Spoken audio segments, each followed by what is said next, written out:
Thank you, Councilor Bonas, for that indigenous prayer. So we have now the pambansang awit.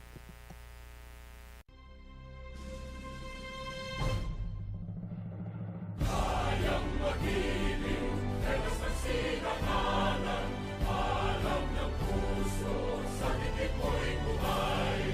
Lupang hinirang, tuyag ka ng magiting, sa manlulupin, di ka pasisingil, sa nagagang tutok sa simoy at sa langit mong pagaw, ay hinatang tulad, awit sa pagkayang minamahal, ang isang ng matawad mo'y tagumpay na naghihingi, ang bituin at araw niya kailan ang ay di magtitingin, lumalang araw ng walhaging pagsinta, mo'y langit sa piling mo. Ang inigaya ng partay mga amin, ang mamatay ng dahil sa'yo.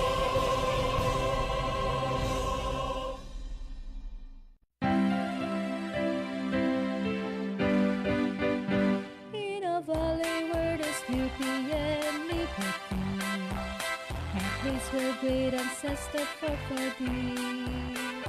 Between rivers and plains, mountains and hills, we take pride to all nations. Tabuk is so blessed with wonders of this world. Arise, arise, we kindle our hearts, we lift our banner high. Tabuk belongs to a place of hope and free. We crown our homage to thee. No more bounds to hold us, no more chains that bind. We commit, dedicate ourselves to thee. We promise to serve and be loyal to, for angel is the vision, progress and a place of miracles you'll be. Arise, arise, we kindle our hearts, we lift our banner high. Tabuk belongs to a place of hope and free. We crown our homage to thee.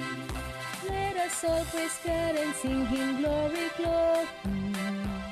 Tabuk is such a splendor place to see.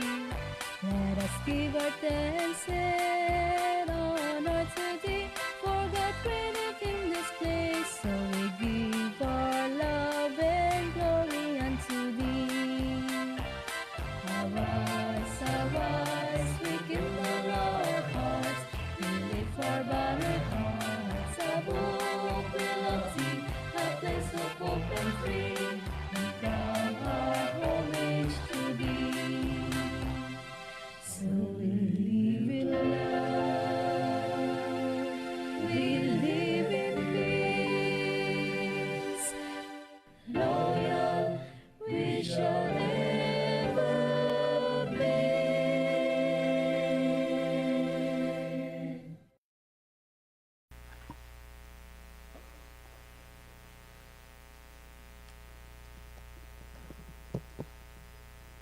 Thank you, CIO. Roll call, Sir Jerry. October 7, 2025, regular session. Attendance, Honorable Dick Balo, Honorable Locretina Sarol, Honorable Mark Renier Dugyang, Honorable Ivan Yanik Bagayaw, Honorable Sorayda Mia Waknang, Honorable Juan Tomas Tiduyan, Honorable Eduardo Sakayle, Honorable Samuel Sumaal, Honorable Abraham Likaykay, Honorable Jefferson Bonas, Honorable Martinez Vicente, Honorable Alejandro Cosagon, Honorable Andrea Dapne Amla, Honorable Benigno Duyan, Honorable Aaron Pocais. Mr. Chair, there are 11 who responded to the call, including the presiding officer. So there is a quorum, Mr. Chair. With the presence of 11 members, so we can now officially transact business. So as usual, we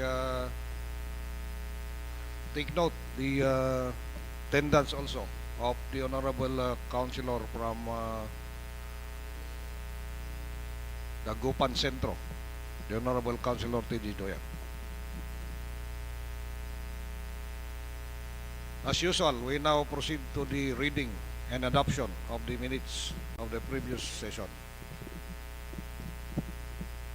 Please be reminded that we have our last session last September 30, 2025.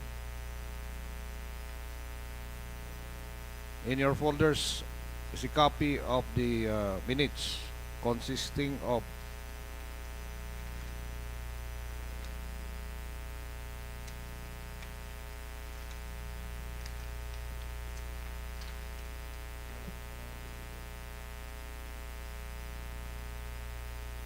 consisting of 5 pages back to back.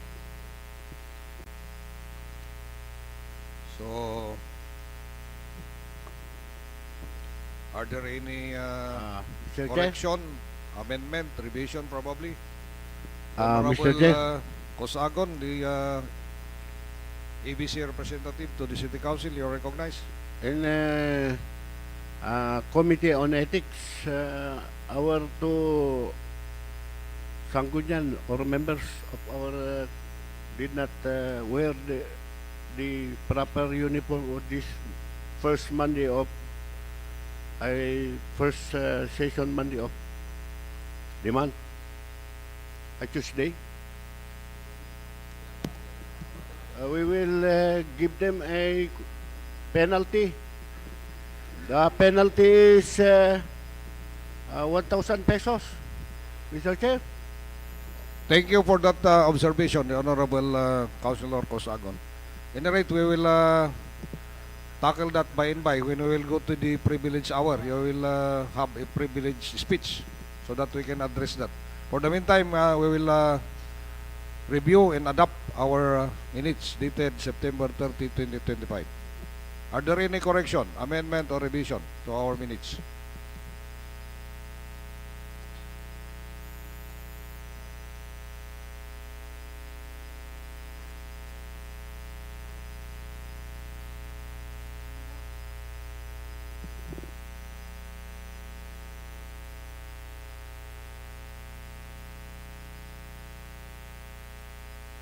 Which I suppose the Secretariat had distributed to each member at least a day before the session so that we have a time to review the same in our respective office before we attend our session.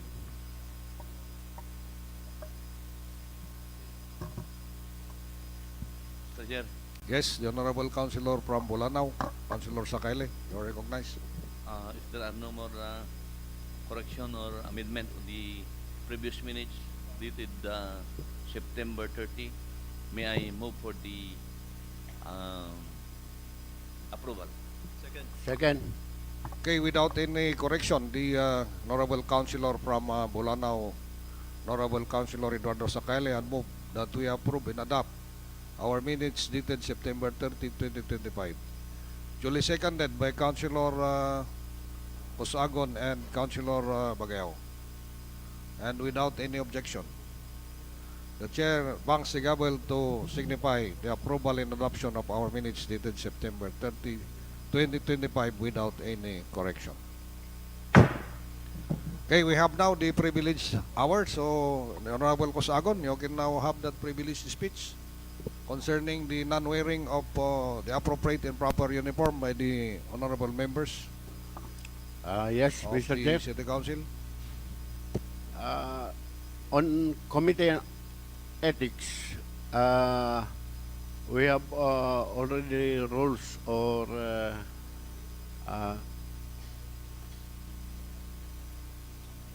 yes, IRP of the Sanggunian for wearing barong Tagalog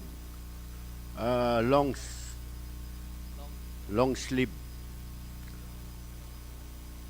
Our two companions are not proper in uniform, Kindly please Mr. Chair. give the And the penalty is we have a penalty of 1,000 each for not wearing proper uniform, Mr. Chair. Mr. Chair, For bringing that concern, Councilor Cosagon, be reminded, members of the council, that indeed we have a standing policy of non-wearing of uniform with a fine of, I think, 1,000 in our internal rules. And that is intended for us to show Mr. to Chair, the public our good conduct and behavior. That's why we are required to use Barong Tagalog every first week of first Tuesday of the month. Mr. Chair, Mr. Long, Chairman. long Barong Tagalog. Mr. Chair, Yes, Councilor Vicente? may we request the Honorable ABC to identify the persons? Mr. Chair, Mr. Chair, our two IPMR, Mr. Chair, Yes, Councilor Samal. not only the Barong Tagalog, include the slacks or pants, Mr. Chair. Council, you are all required to stand up so that we can check if you are really wearing the proper slack, proper uniform. Mr. Chair, we include the SP Secretary. Oh, Councilor Pocais and Councilor Duyan, you stand up so that we will check also the pants. So all are wearing the proper uniform below. Above, there are, I think, 1, 2, 3 members of the City Council who are not in the proper uniform for today. So you are advised to pay the proper fine, who will be assigned as our treasurer. We have our own ID, so many of us no ID. Yeah. Mr. Chair, Also, as required by the DILG, in conducting our session, you must also wear our respective IDs. That's why every session we must wear our respective IDs. So the three councilor, I don't need to name you. You are advised to pay your fines to the secretary, to Jerry Amakio. At any Mr. rate, Chair. the collected Sir. amount will be later on used for other programs or Mr. other Chair. purpose that we are going to undergo. Yes, any concern, Councilor Pocais?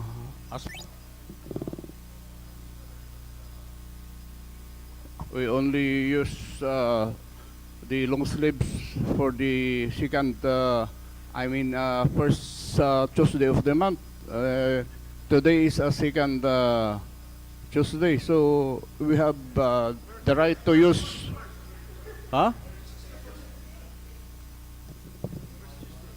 You mean first session today?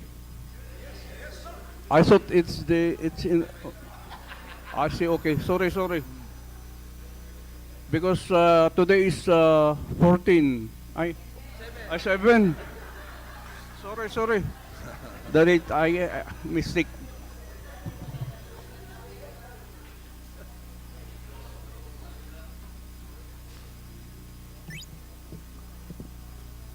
I think the concern of Honorable Cosagon was already properly addressed.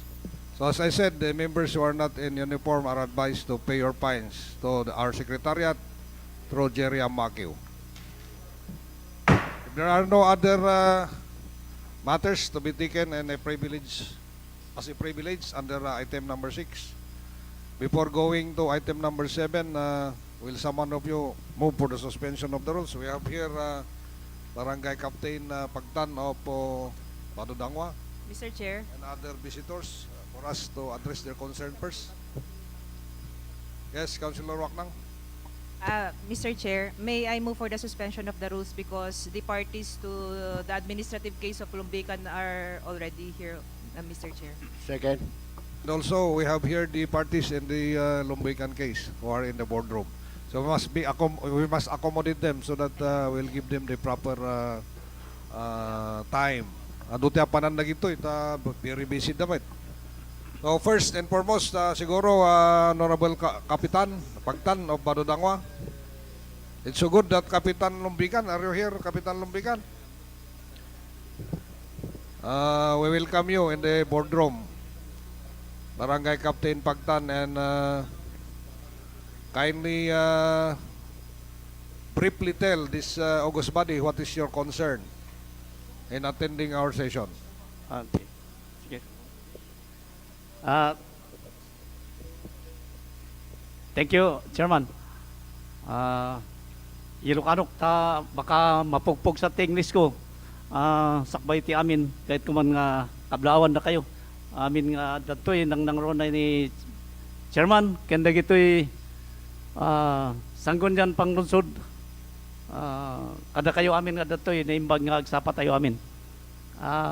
Dispensarin nyo ta medyo na-intervene dito session nyo ta dalang je concern ko nga ipagpakasik ni Chairman nga isingit ti basit ta dito concern ko kit regarding the boundary dispute between Barangay Kananan and Barangay Barudangwa, which was already a petition was submitted since 2023 when we sit as a kapitan, but unfortunately it was again interrupted because of this recent election. So again, I submit another petition for this matter the other month. So i-follow up ko kuma kada kayo noon niya ti kasda ta although dati narugian nga duwa nga nag-call ni Apo ABC ti kanda giti sanggon yang panglunsod iti duwa nga daras nga meeting nga mo ti resulta na. So, nung mabalbalin ko makit papakasyak as a follow-up of our petition nga ikante ko mati pansinin ti ko madagya tapno ma-resolve diya boundary mi nabayag di jay kahit may kumanga iti dating chimpo dahil term yo kahit ma-resolve ko madito noon niya ti makunayo papangat ti taga Tabuk. Thank you. Mr. Chair. Una niya po ABC representative na mention tinagan mo nga sikati nag-conduct the initial inquiry na rito yung problema ti duwa nga barangay. Mr. Chair, we submitted a report that all two barangays will submit their from the DNR. Agpasabit tayo iti na dumadumang requirement nga gaputi DNR Kapitol nga awan pala ang mati imay kadagay nga requirement. So kuna tayo nga no umay kumadagay dagay impa-required tayo mabalin siguro nga ituloy tayo ta ipasorbe yung ay ta hindi nakita tayo di boundary nagkilo-kilo nga kasjay ti kayat da straighten tayo. So in refer tayo iti assessor's office kan assessor iti province ta isuda mo tinagarami ijay political boundaries dajay certi ko haan nga na ituloy ta awan mo ti may nga nang i-follow up kadagay nga requirement. Okay, so kas mawatak Apo ABC nag-require tayo iti duwa nga barangay nga gisubmit dati additional evidence nga mang support the claim da. So ada ka din naramin nga surat, Sir Secretary, address to the barangay nga kasjay ti maala kada isuda. As far as I shut down, I did not prepare a communication, Mr. Chair.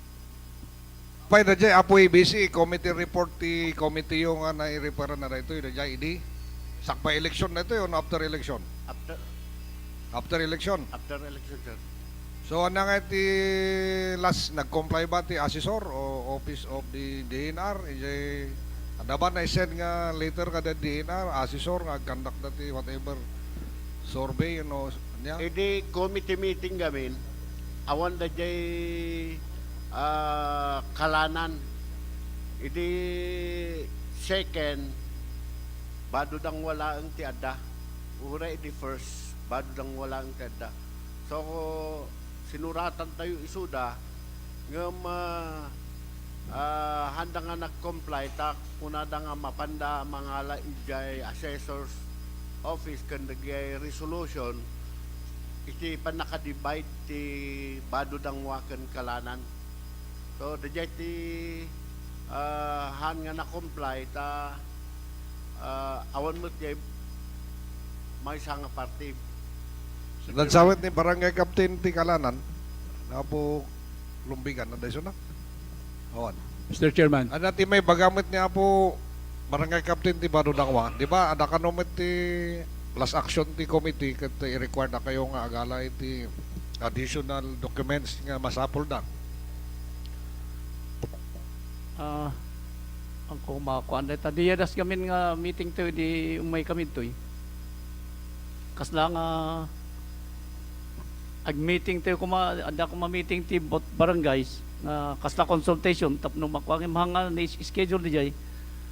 Ay madati notice nga kung nadang umay taga DNR nga awan met umay nga taga DNR nga umay da kano resolving ti kunami ko sir kan dagiti honorables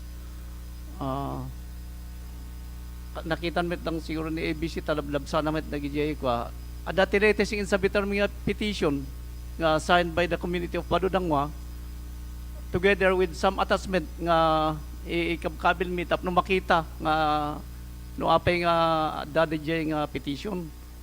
Dati nagapuid jay Capitol nga resolution ti Sangguniang Panalawigan idi chimpo ni former congressman idi dati vice governor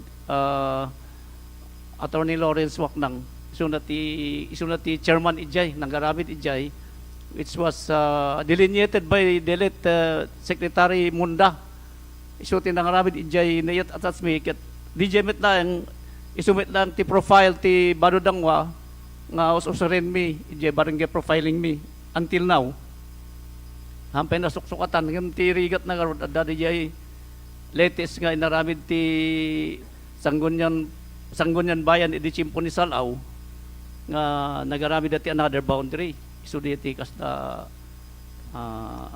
allegation niya when modagiti kasda makita mi nga ebidensya nga adamit ni didilinyet nga barangay boundary kati kasapulan lang kumano mabalin nga dawatin mi kanyayo karkaro ti dagiti no inya ti in charge ti barangay affairs nga pagbitin na kami lang kumadjay siguro di kalanan when ijay Badudangwa kadagi jay elders ti sumita daw dawatin dagi jay kwa ididamo no dagi nakatin ididamo ti consultation meeting toy kung nada nga kurang kami ta awan ti elders ta dagi umay lang ni Kapitan Lumbikan ken dagi jay kagawad na kasapulan na kanu nga the elders so di lang tihang na tultuloy di umay kami di second awan ti umay kanya na Mr. Chairman.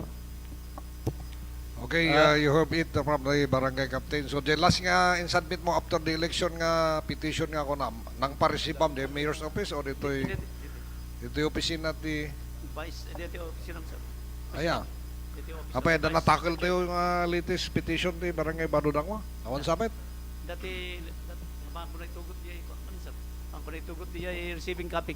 Okay, tatatag palpalo up ti Barangay Badudangwa na nga iti recommendation Mr. ti Chairman. members ti council. Mr. Chairman. Honorable Councilor from Baneng, Kalakad, is recognized. Councilor Di ba, Vicente. idinakreate data nga barangay, at damit ti nakakabil nga boundaries. So, diya ati masurot, han nga DNR or assessor.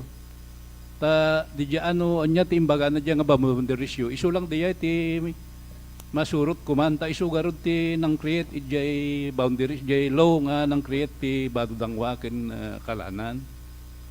So, siguro di ati may suggest ko ti committee, di ti may isa ko mga ebidensya nga birukin nyo, tapno isu ati maipakat di tantamit nga mabaliwan no nya di nga lintig nga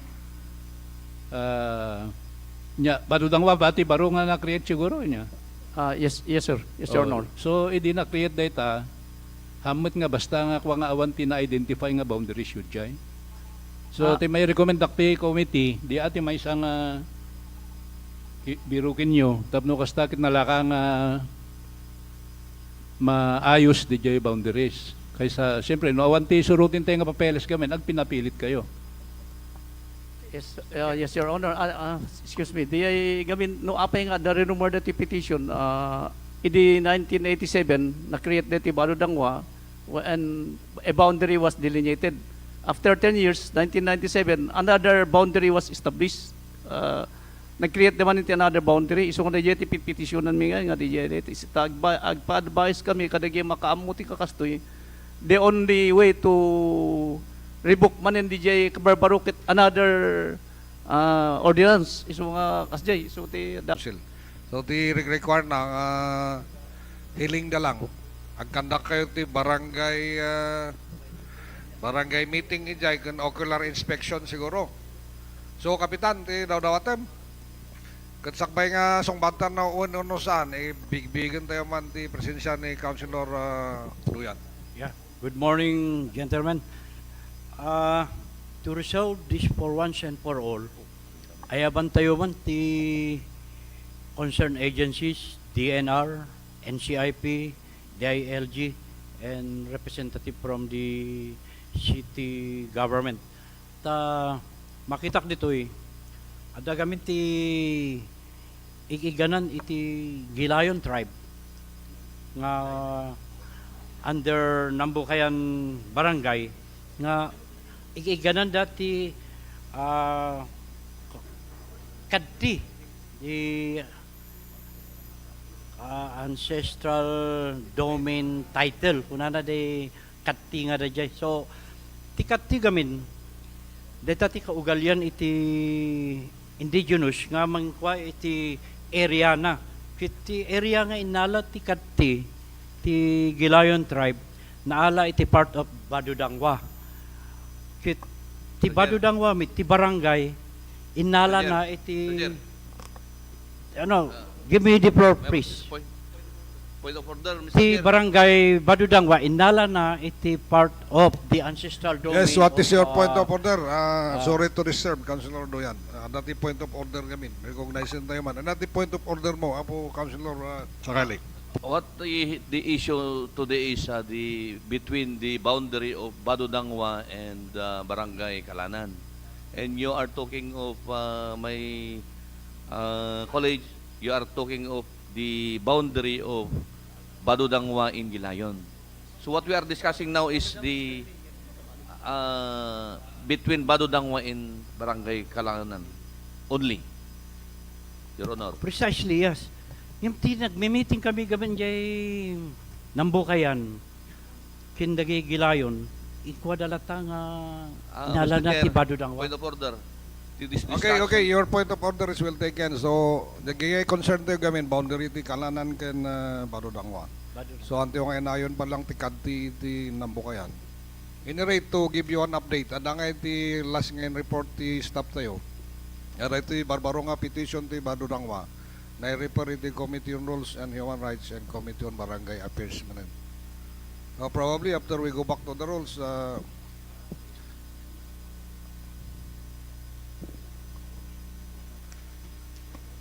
Mr. Chairman. ano dito ako, Miss Mala? Kano na-refer dito yung committee? August 5. Mr. Chairman, the chairman of the Committee on Rules did not know that. So, good. After we go back to the role, i-refer back tayo dito yung committee. It's either you conduct again committee hearing or in-bank tayo or apang kayo ocular inspection. Mr. Chair. That would be the thing that we must follow. Yes, Councilor Bagayaw. Mr. Chair, thank you for recognizing Mr. Chair. Mr. Chair, last term, the issue or concern was referred to Joint Committee on Barangay Affairs and Rules, whereby Councilor Cosagon and I are the chairpersons. But now, of course, Councilor Waknang is the chairperson. So if my memory serves right, Mr. Chair, there were a series of hearing conducted as mentioned by the good barangay captain. But the resolution during that time, Mr. Chair, is for them to conduct an ocular inspection together with DNR, Senro Community, Enro.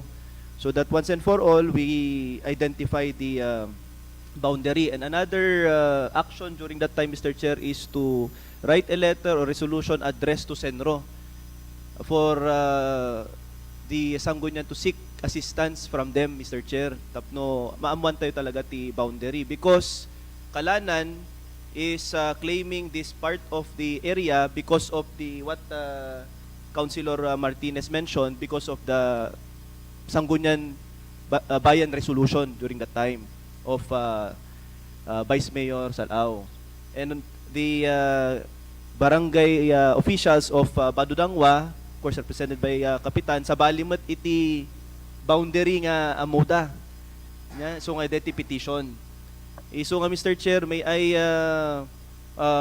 move tapno haanen nga jay letteran tayo ti Senro, tabaka na letteran tayo matidi, but awan ti action da, may I move, Mr. Chair, that we invite the community Enro, DNR, on next regular session together with the barangay officials of Kalanan and Badudangwa, Mr. Chair, and the City Legal Office of representative from City Legal Office, so that we can discuss and bank daytoyen tani hamimat nga malagip nga na refer ijay committee ni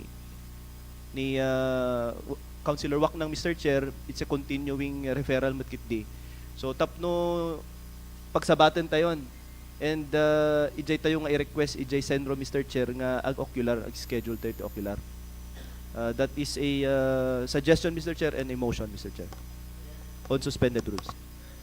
Motion under suspended rules that we instead invite on our next regular session the attendance and appearance of DNR, Senro, and the office of the assessor, and the City Legal Office to attend and attend the next scheduled session for us to be clarified on the matters, and both barangays of Kalanan and Badudangwa. And thereafter, we will conduct an ocular inspection. The ocular inspection kami, napantayo nga mismo yung lugar. Napantayo kitangin nag-iusto nga waig kasi kada kay kayo inday. No? Ayan na nag-iay agtarayan ti boundaryo ito nga barangay. Are you satisfied with that action, Barangay Captain? When is the schedule, Chairman? Next regular session. So the Secretariat is mandated to write after decision communication letters addressed to the aforesaid agency. Affirmative, Mr. Chair. Okay, so thank you for visiting us, Barangay Captain of Badudangwa. Thank you, Chairman. Thank you kada kayo amin. Salamat. Mirinda ka pa yapo. Now, we now proceed to, we go back to the rules. Mr. Chair, we have the parties. Instead of going back to the rules, the motion of Councilor Waknang that will accommodate also the attendance of Barangay Kalanan, complainant in the Lumbican case, and the respondent. Ayan na ngay nga rod na jay agrik-reklamo kung na jay May we ask the parties respondent to occupy the seats? And we their acknowledge counsel. also the attendance of the Honorable Councilor Rene Dugyang. It's better late than never.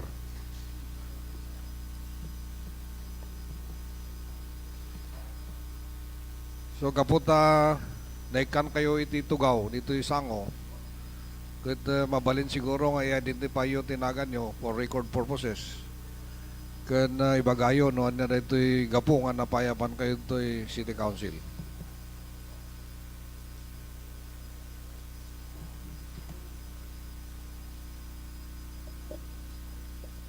Good morning, Mr. Chair and our honorable councilors. I am Attorney Princess May Lumbican Solvita, Mr. Chair. I am the legal representative of the respondent in the case, Cristito Lumbican. And the respondent is not around, Mr. Chair, because there was a notice received by the barangay from the Penro. This is a notice of ocular inspection, which states that the presence of the barangay captain is mandatory. This case in the Penro, Mr. Chair, is the subject property in this case is the same subject property that that was filed in this body, Mr. Chair. And may I May I submit this copy to the body, Mr. Chair, for consideration po. Additional documentary evidence.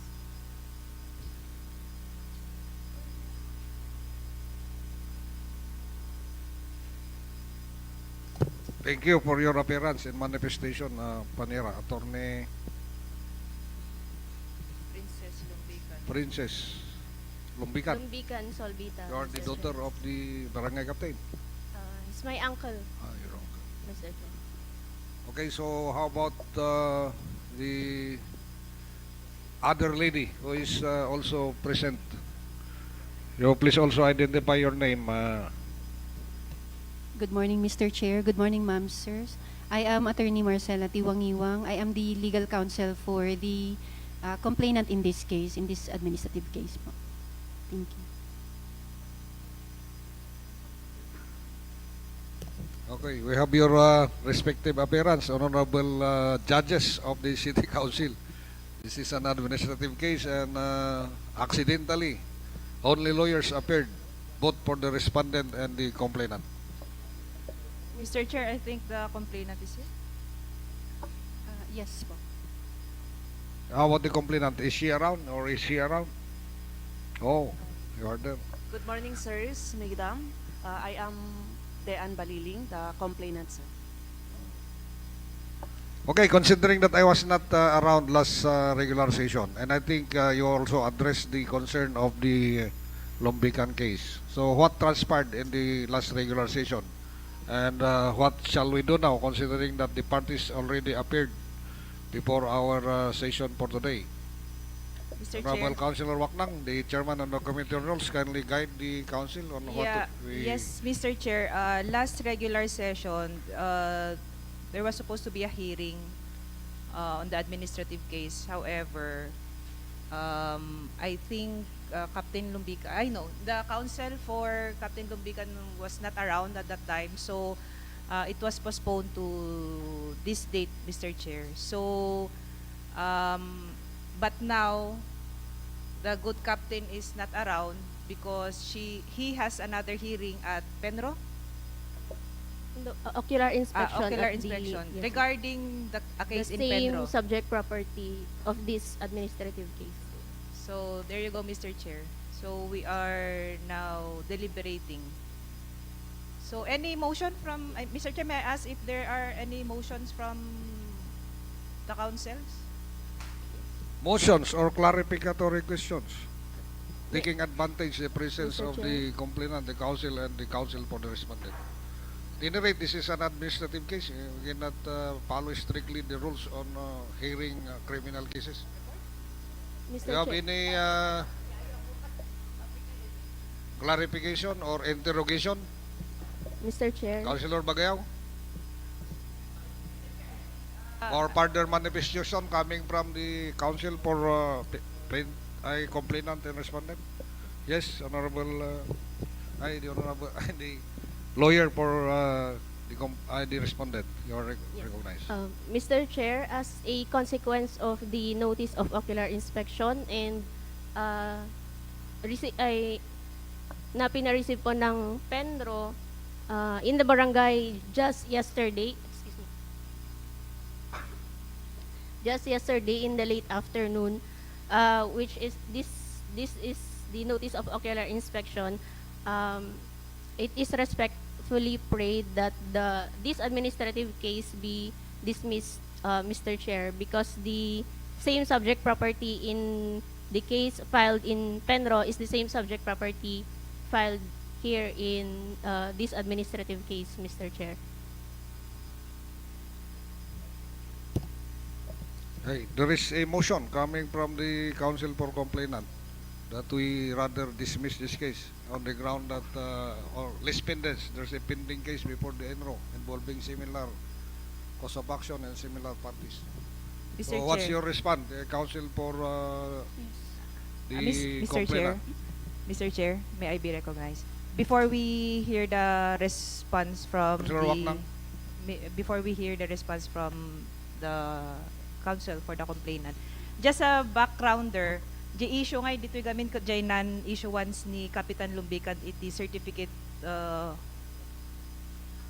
of actual possession, certificate of actual possession. The DIT kas lang nga root cause na apay nga adati administrative case na because the complainant, Dian Baliling, she was asking for from Kapitan Lumbican a certificate of actual possession of the land nga ginatang na. Okay? Now, Captain Lumbican refused to issue the certificate of actual possession considering, according to him, considering that there is a pending case in Pendro regarding the same property. So, as a background, Mr. Chair, so that we are on the same page. Yeah? The non-issuance of a certification of actual possession. So Yes. now you are given the floor, the council for respondent to rebut the motion of the respondent to dismiss. Yes, Mr. Chair. Thank you. We firmly object to the motion of the council for the respondent because the main reason for the filing of this case against Honorable Mr. Lumbican is because he failed to prove that the claimant, in this case Mr. Marion Duclan, has a lawful or he was not able to prove his claim. First of all, the tax declaration stated in the letter dated March 7 is different from the tax declaration of herein complainant. Also, there were several follow-ups made by the herein complainant, but Honorable Lumbican failed to still prove that Mr. Marion Duclan has a cause of action, to support his claim, such as tax declaration issued under his name. He failed to provide that. Also, there were no improvements made thereon, made by him. So, Ms. Baliling was constrained to file this complaint. In fact, it is only now that Mr. Marion Duclan is filing a case in Senro. So, that is the cause of this ocular inspection, sir. Otherwise, he could not, Ms. Baliling could not have filed a complaint to waste her time and spend money. So this happened sometime in April, and it was only on June where Kapitan Lumbican informed her that there's another claim to this lot, sir. Thank you. That is the side. That is the side of the complainant. So now we will now give the floor to the members of the City Council who are now considered as judges in this administrative proceeding. So any comment coming from Mr. our ABC representative, Councilor Cosagon, you are recognized. Mr. Chair, ang recommend dito Mr. Chair, Clarificatory question, you can ask them now what reason that Kapitan Lumbican failed to issue the certification and that form of questioning from our parties. Hindi na mo, nag-file na iti complaint, iti barangay affair. Kat namindua kami nga committee kat naamuak nga ijay panag-issue ni barangay Captain Lumbican iti certification of own land kat adati kaso ijay nga daga kat dajay complain da certification so tin kastak ini kastati committee in pa dismiss ko ta dajay nga ron kat adapay lang kaso ijay daga sungahan na nga mabalin nga i-certify dajay claim da. Point of clarification, your action in your previous committee was overtaken when we referred this case now to our in-bank. So, i-concentrate tayo lang ta kuman kadagay sa lungsod nga makaklaro kadagay ito point of issues nga involved ito. May bagay ni Councilor Waknang, the issue lang nito adabati liability ni Barangay Captain Lumbican for failing to issue that certification of actual possession. Ay sa lungsod tayo kadagay ito dadtoy no namati may bagada. Councilor Waknang, sikaman, imang iyo na. Mr. Chair, no. Nung makita yung committee report, nga inted mi apo and we already adopted it. The facts of the case, dagay jay established facts, dagay stipulated nga awan question na nga facts na ikabil ijay. And also, the issues to be resolved were also indicated in the committee report. So, one of the questions, actually, there are two issues. One issue, whether the failure of the barangay captain to issue a certificate of actual possession constitute grave neglect of duty, because that is the cause of action, right, councils? Cause of action of the complainant. So that's one. Second, as can be gleaned from the complaint, another issue cropped up, whether Barangay Captain Lumbican failed to respond or address queries or requests of a constituent. Nakasjay. Because according to the allegation of the complainant, awan ti reply ni Kapitan Lumbican ijay queries da following up the complaint nga in file da ijay katarungan pang barangay, or basta adati follow up da ijay Mr. Chair. Di kaslang two main issues. First issue, whether the non-issuance of the certificate of actual possession constitute grave neglect of duty of the barangay captain. And second, whether there was a failure to reply to queries or follow-up of constituents in Barangay Kalanan, Mr. Chair. Dakis na, man ng Kapitan Lumbigan nga mang sungbat. O shall we do now? Counsel for the Mr. Chair. respondent, Attorney Lumbican. Mr. Chair. Dati sa lungsod kami, di... Query man. Naguray, kwatayo lang. The committee points ni Committee on Chairman on Committee on Rules. Dua lang ti issue kami dito ipaniray. Negligent ba? Hindi nga nag-issue ti certification? Binaybayan na ba? Jay, idurdurog na jay constituent ti Kalanan nga problema da kanya na nasinungsong batan. Yaman ti sungbatam dito no malawlawagan tayo. Yes, Mr. Chair. Thank you, Mr. Chair.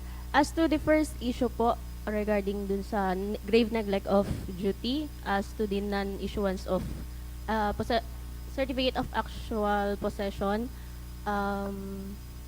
I think that it is not true because meron pong valid ground na binigay or ni-state yung respondent as to the reason why he cannot issue the certificate. Kasi po merong talagang issue J daga. And there, even the siblings of Marion Duclan is stating that yung rightful owner ng property ay yung father po nila. Kaya isungahang nga maka-issue, the respondent is constrained not to issue the certificate of actual possession. And as to the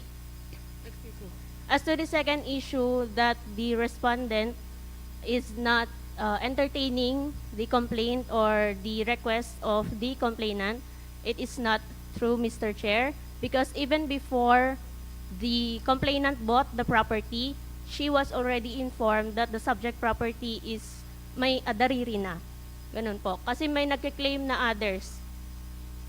And by the time na the complainant requested a certificate of actual possession in the office of the Barangay Kalanan, the secretary already informed her that the barangay chairman cannot sign the certificate because ada nga po riri na J daga.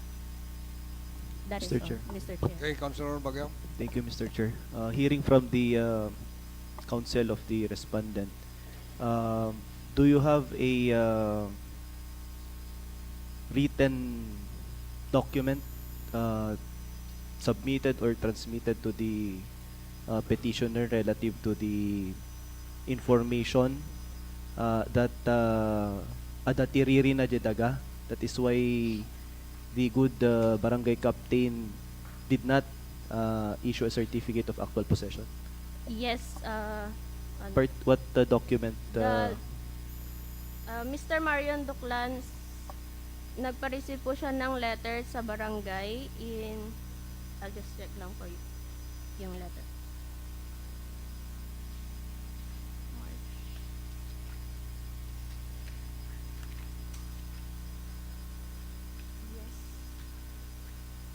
Dated March 7. March 7. Yes. Mr. Chair, to the petitioner, with regard to the manifestation of the council, did you know the prior possession before you purchased the said lot? Clarification lang that there was allegedly another owner. None, sir. None. Okay. Did you receive the said document that the counsel for the respondent mentioned, the letter of a certain Doklan? After this case, sir. After this case, but prior to the acquisition, wala kayong copy nun? Yes, sir. So after, Mr. Chair, after you requested a certificate of actual possession, what documents did you acquire or receive from the office of the barangay captain or barangay kalanan? Because according to the counsel of the respondent, the secretary, tama po ba? The secretary informed you that the good barangay captain cannot issue a certificate that you are requesting. Tama po ba yun? No, sir. Awan certain na receive ko, sir. Na document? Yes, sir. Did the barangay secretary inform you verbally about that? After how many follow-ups, sir, and when I filed I submitted a letter from barangay captain. When did you submit the letter requesting for the certificate of actual possession?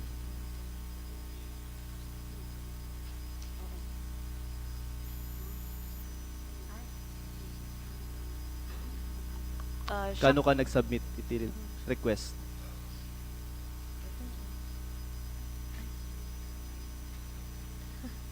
Wait, sir. April 28, sir. April 28? Yes, sir. Nga nag-file, na nag-submit ka ti request for certificate of actual possession? Yes, sir.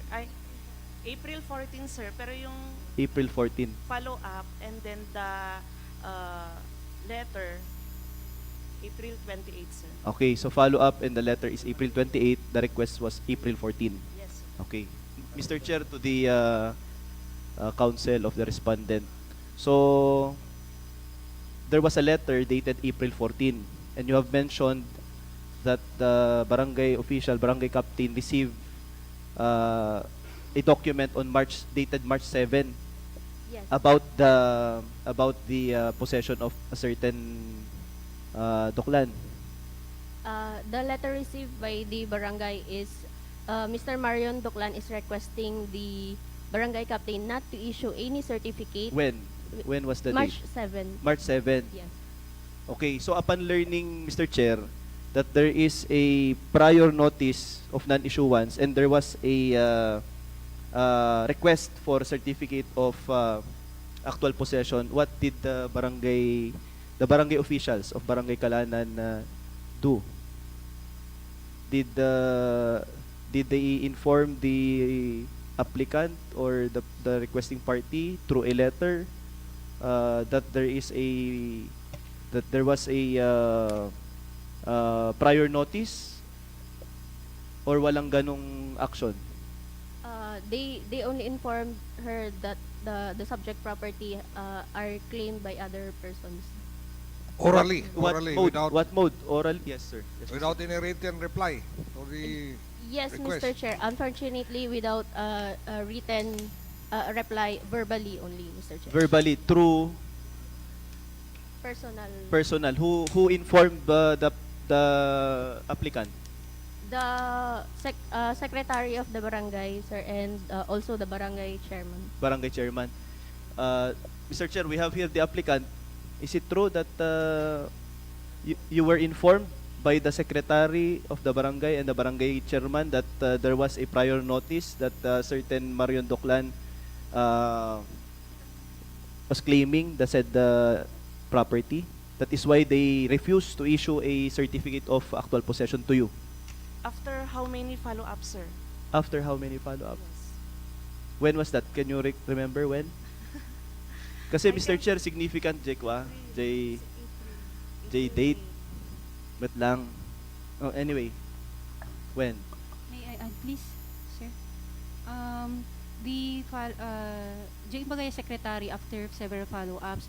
However, Ms. Baliling was constrained to file this case. Gapo nga ta, Mr. Marion Doclan failed to prove his claim. Aside from the tax declaration number not matching with the letter dated March with her tax declaration or the tax declaration of the mother lot, they are not the same. Kastapay, it's always the secretary that iso na lang ng ibagakin ni kwa orally. Haan ba nga dapat nga if there's someone claiming or if there are two parties claiming, it should have been verified by the barangay captain, such as pagsanguna sa barangay to explain na nga kastoy haan nga kalpasan ti adu nga follow up mapanpay ni Miss Baliling Jabalayda ijay kwari na katawan latta. It's only this time that this case was filed nga iba't patang kanda nga dati agli-claim nga sa Bali. So that's please understand the frustration of the herein complainant. Thank you. So, Mr. Chair, what can the respondent, the counsel for the respondent say, considering that it was only after further follow-up, then the action was to inform them verbally, wala man lang written document, Mr. Chair, and stating the reason.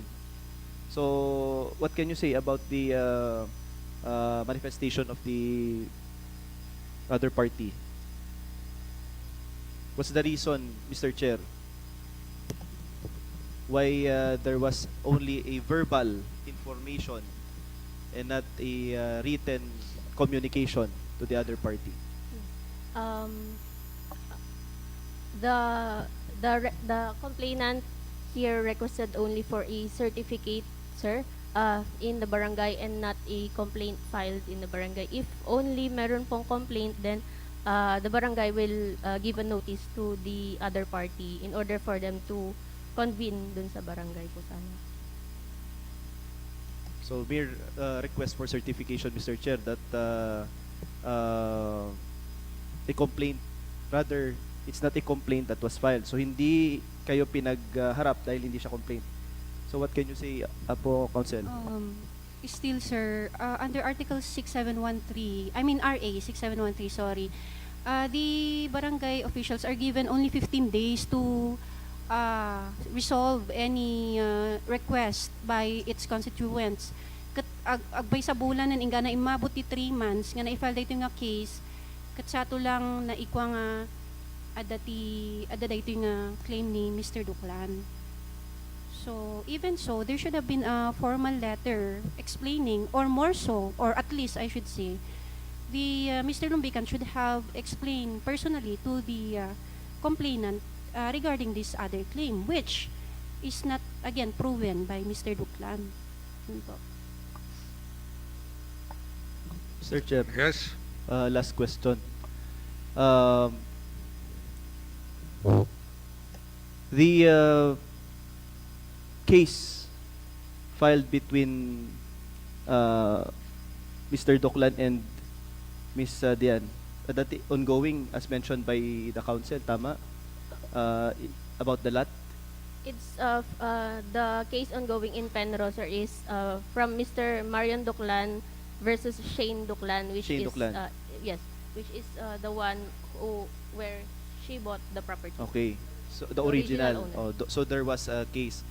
Kaano the case nga day? When was the case filed? Do you have a date kaano data nga information, kaano data nga case nga na-file? Is it prior to the acquisition of the petitioner or after the acquisition? Na-acquire na, santo na lang nag-file iti case nga duwa. Tapno adati rason nga hangag-issue ti certificate, or is it prior to the acquisition? It is prior to the acquisition, sir, since there is a previous notice of dismissal of protest issued by the Penro dated March 24, 2025. However, that notice of dismissal is without prejudice. So, Mr. Marion Duclan here filed another protest in Penro dated June and April. I think the letter filed in Penro. Kaya po kaya po dati in issue iti Penro tatanga notice of ocular inspection. Tatapo nga aldaw 9 o'clock kaya wala din si Kapitan today. So madamada ije nga ocular inspection. Thank you, Mr. Chair. Sir, may I add, please? Mr. Chair, Any other clarificatory questions? may I Councilor ask Bonas. the counsel of the respondent, Lumbigan, is there any basis na hindi magbigay si barangay captain ng certification? Yun nga po, sir. Kasi no agited suna certificate of actual possession, the complainant will use that as a supporting document ijay Penro in order for that subject property to be registered in her name. Kasi unregistered land po diyay, awampay title na. So if ever pong ag-issue ni barangay captain iti certificate of actual possession, to the mapaprejudice po yung rightful owner kasi adamot lang mo't ag-claim nga sa bali. Is there any provision in the barangay or in the rules and regulation iti barangay nga the barangay captain will not issue a certificate due to mayroon siyang boundary dispute at dabagas jay? Diba, sabi nyo, hindi siya nagbigay kasi mayroong adariri. Ada ba iti provision iti barangay, iti rules and regulation iti barangay, nga ti barangay captain kit hangamangtin iti certification, kaputa ada iti riri? I have no idea, sir.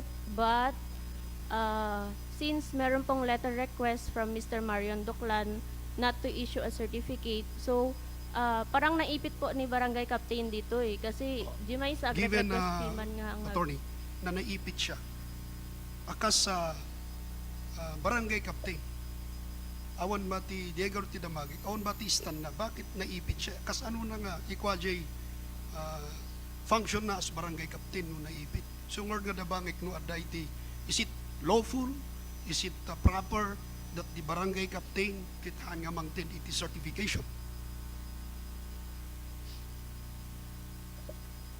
I believe it is lawful, sir, because there is a basis for not issuing the certificate. Ano yung basis mo? Yeah, the letter request po from the Mr. Marion Duclan, and that he personally know that the subject property are pagririyan iti agkakabsat.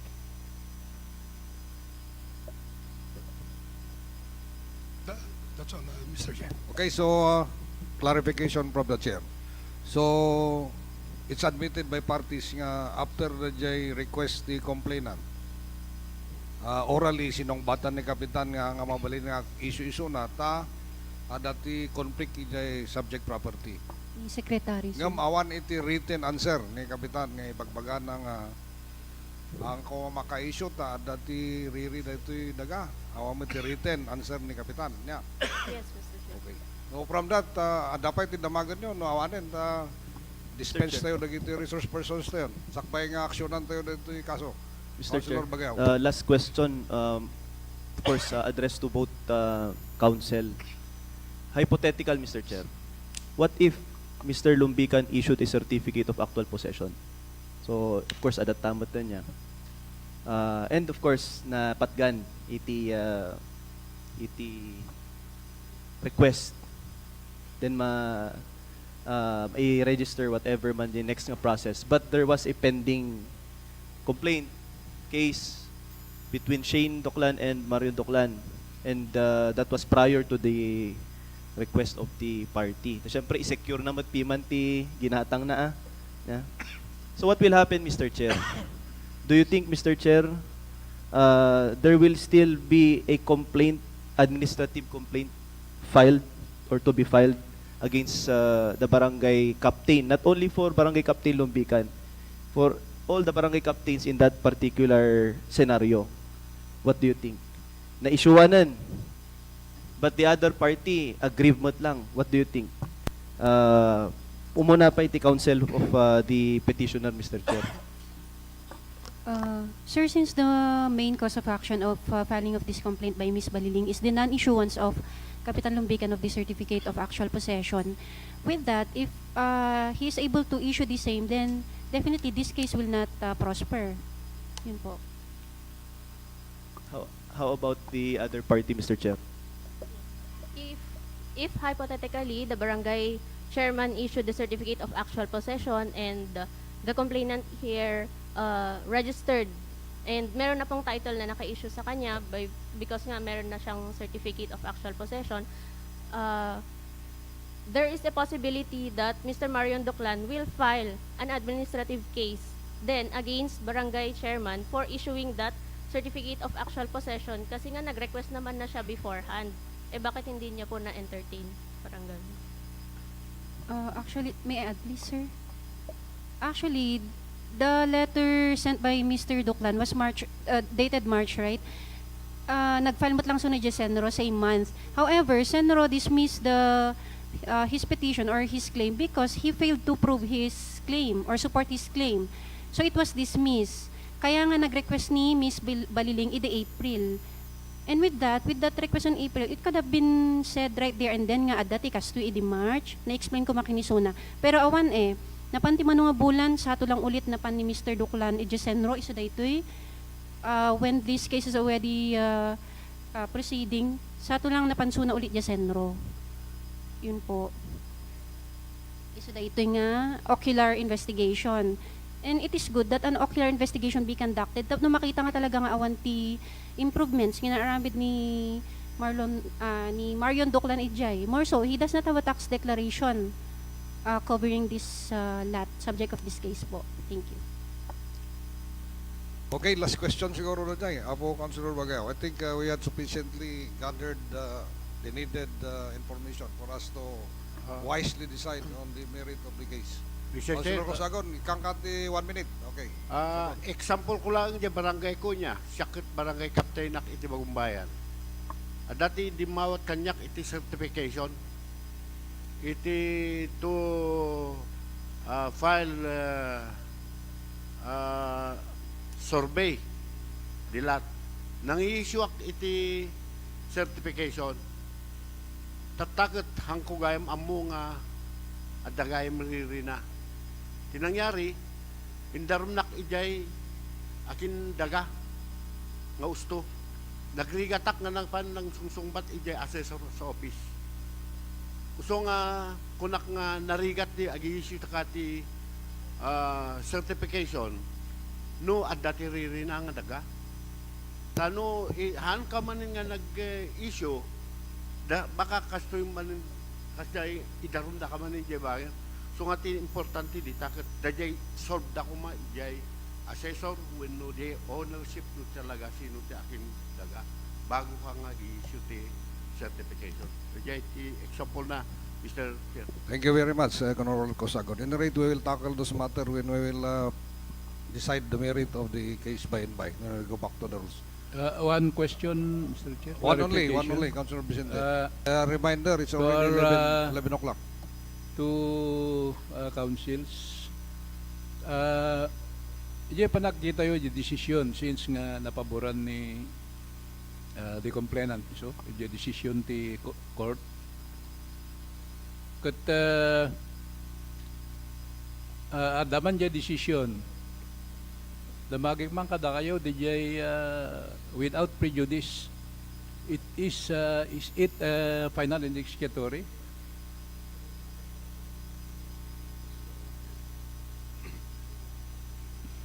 Without prejudice. Dismissal nga adati naka-akibat gamit diyan nga Yes, without sir. prejudice. Jay, nagapo si Senro, sir. It is without prejudice. Mr. Duclan can file definitely or can find other remedy. However, he did not do that.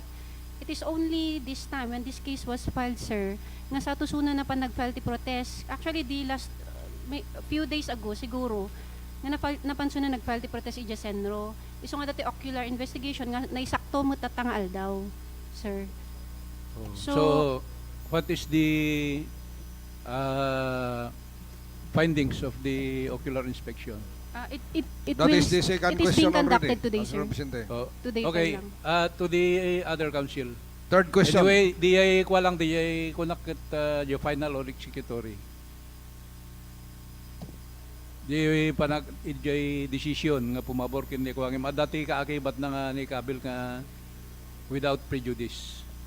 Yes, sir. Kaya iso nga nakapag-file po ulit ni Mr. Marion Doclan ng another protest kasi the dismissal notice nila dated March 24, 2025 is without prejudice. So, Yes. hampo nga final and executory G without prejudice nga word. So, he it's can not file. final. Yes. Yes. Thank you, Mr. Chair. Fourth question, Councilor Mr. Vicente. Chair. Hi, Councilor Waknang. You're the chairman of Committee on Rules. No, just 3 a minutes, 3 minutes. Just a procedural question, Mr. Chair, but I think someone's still asking for clarificatory questions. Adaba? Hawanin? Okay. Procedural question, Mr. Chair. In your complaint, you raised the issue on the failure to initiate katarungan pambarangay law. Are you still interested in pursuing that angle?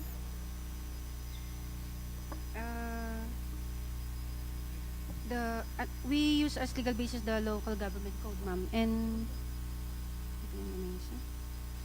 Gun nga Rod, ngam iko kayo pa lang, are you still arguing, are you still in the position that there's a failure on the part of Barangay Captain Lumbican to initiate katarungan pambarangay law? Ay to initiate proceeding under the katarungan pambarangay law? yes, ma'am. Attorney Sulvita. I believe it is not applicable, ma'am, because it is not a complaint filed by Mr. Dian under the Katarungan Pambarangay. It's not a complaint. Yes. It's not a He's complaint. only requesting There's for no a complaint. certificate. But there are disputes. So it is under the jurisdiction of the barangay captain to settle disputes within its constituents, and considering that the lot is situated at his jurisdiction. So Did they execute the proper form for the initiation of initiating a complaint in the under Katarungan Pambarangay law? Adakay ti form na data? And if there is, I believe there is no form and no fee was paid for Okay, that. noted, Mr. Chair. Another one, are you you raised, Attorney Solvita, the question on forum shopping. Are you still interested in pursuing the angle? No more? Forum shopping. Nag-forum shopping ka no, Mr. Chair. And I think the forum shopping that you're referring to is the Committee on Barangay Affairs, not the CBACRO. Because nag-file din po kasi sila sa 888. Yun yung ni-refer sa DILG. 888? no, we did not. There's no formal complaint filed. It's the copy. It's just a copy furnished with the DILG, but it's not a formal complaint because there's already a complaint filed here. So that should be dismissed. Okay, noted, Mr. Chair. Thank you. Okay, so thank you for your attendance, mga paniras, and the complainant herself. So rest assured that we will act on the merit of your concern or the case when we will resume with the rules by and by. We will allow you to... Mr. Chair, last Yes. clarificatory question. I forgot to take note of Yes, their one answer. question, Councilor Wang. Okay. You mentioned a while ago, because one of the issues raised was the failure of the barangay captain to timely respond to queries of the constituents, right? So, kaano Jay last nga kaano nga nag-reply isuna verbally, verbal ko nayo awan ti written, right? Malagip yo ba no kaano nga nag-reply ni barangay captain with regard to this case, the follow-up? The complainant cannot clearly remember the date, but it was the secretary nga nagibaga kano right after the election. So sometime in June, ma'am. Sometime in June, and the complaint was filed. April 14 po. Do you have anything to add? April daw idea. April di request, June nga nag-reply.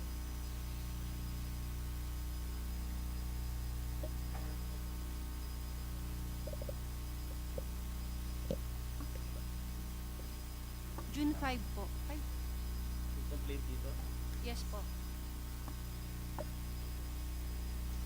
No more questions, Mr. Chair.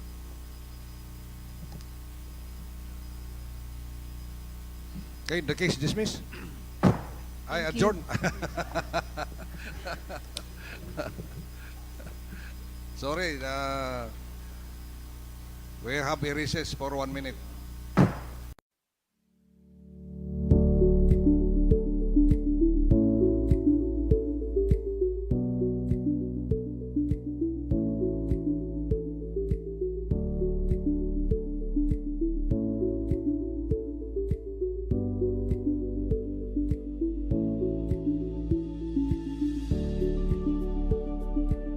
We now proceed to our agenda. O, by and by siguro, other matters tong kwento yun na ito, yun na. Okay, Madam Dina, what's the agenda for today? Awan na si Secretary, si Kantiag Secretary.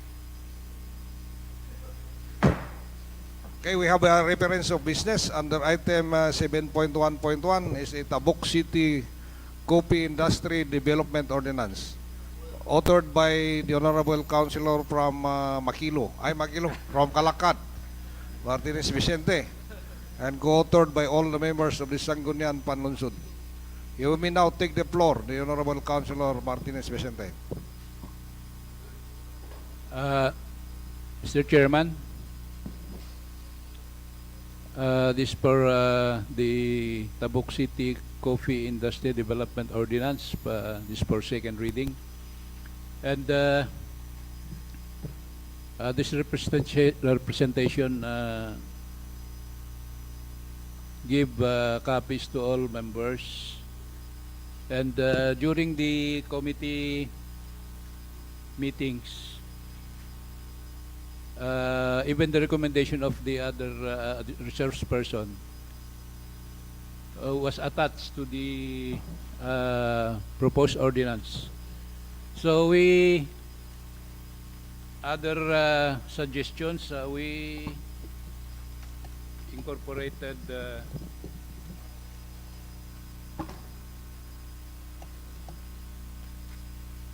suggestions from our resource persons.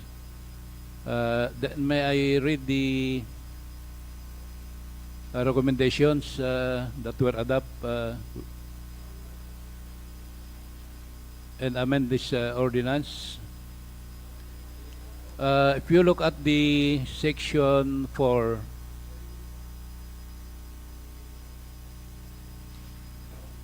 section 5,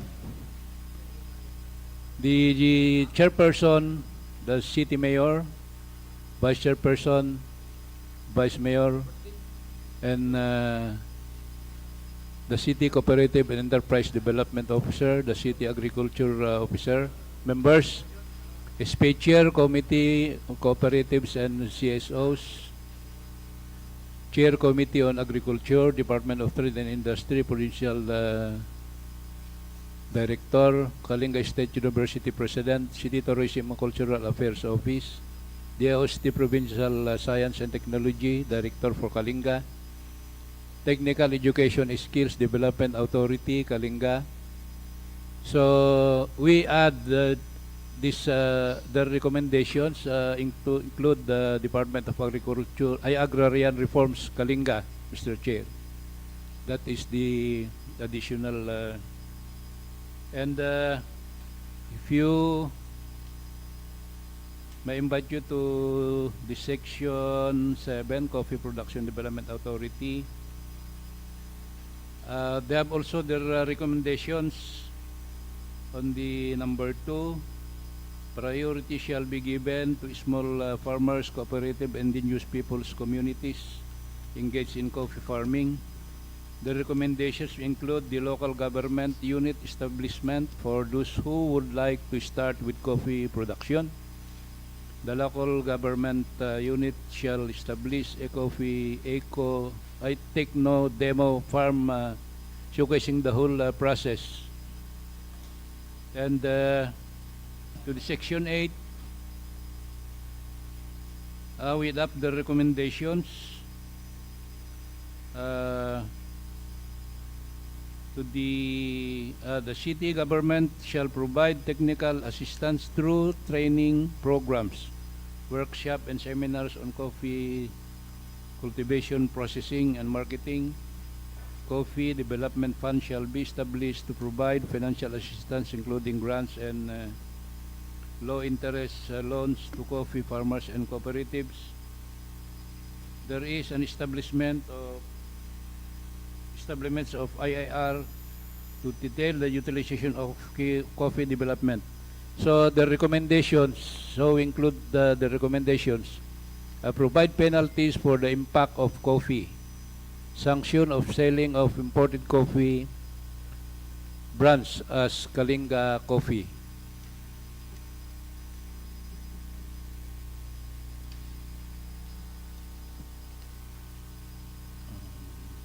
No more, Mr. Chairman. So I think you have the copy of the proposed ordinance. So since we are all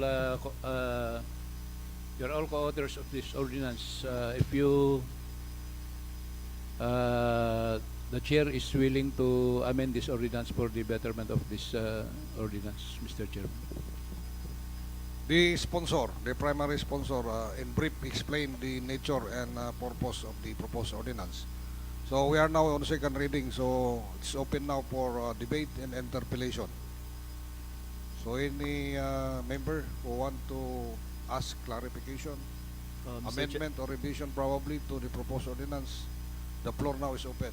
Councilor Bagayaw, you are recognized. Thank you, Mr. Chair. Mr. Chair, may I direct the attention of the principal author on Section 5, component or composition of the City Coffee Council, item number 3, letter B, Chair, Committee on Agriculture. Is this Sangguniang Palunsod Chair?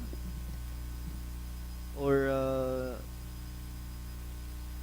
what particular office dito Chair? Committee on Agriculture. Because in SP sa dito na SP. Okay, so may I move, Mr. Chair, that we include SP, Sangguniang Panlunsod Chair. Under the membership. Under the membership, letter B. Chairperson, kung nato ilatan, mas kompleto ko Mr. Chair. Chairperson. Even EJ letter A, SP 3A, Chair. 3A. 3A and 3B, Mr. Chair. SP Chairperson. SP Chairperson. Are you willing that we change the wordings only? Yes, Mr. Chair. Main proponent, so it is admitted, accepted. So the secretaries are requested to make the appropriate correction. Any other further clarification or amendment? Mr. Chair, Yes, Councilor Waknang, you're recognized. I have several questions, Mr. Chair. You make your first question first. First question, Mr. Chair. It's not really a question, but I think a recommendation to amend L because it speaks of secretariat. I think this should be a separate paragraph. The creation of a secretariat of the CCC. Under what section? Section 5, Mr. Chair, Section letter 5. L. L. So instead of including the secretariat in the membership, it should be separate, Mr. Chair. Another paragraph should be for the secretariat. So make the appropriate proposal for us to So, Mr. consider. Chair, may I move to remove subsection L in section 5, item number 3, and to put a new paragraph which would state there shall be a secretariat of the CCC which will be composed of the personnel from the City Agricultural Service Office and the City Cooperative Enterprise Development Office, Mr. Chair. Oh, there is the proposed amendment, main proponent. Yes, Are you Mr. willing to Chairman. accept the proposed amendment? Yes, Mr. Chair. Second. The Secretariat has so moved and so accepted by the main proponent. The Secretariat is mandated to make the appropriate correction. Next question, Councilor Wakna. In Section 7, Mr. Chair, number 3, the local government unit establishment for those, may I be clarified on this provision, Mr. Chair? It's not clear? What specific? Section 7, number 3. Section 7, number 3. The local local- government unit establishment for those who would like to start with the coffee production.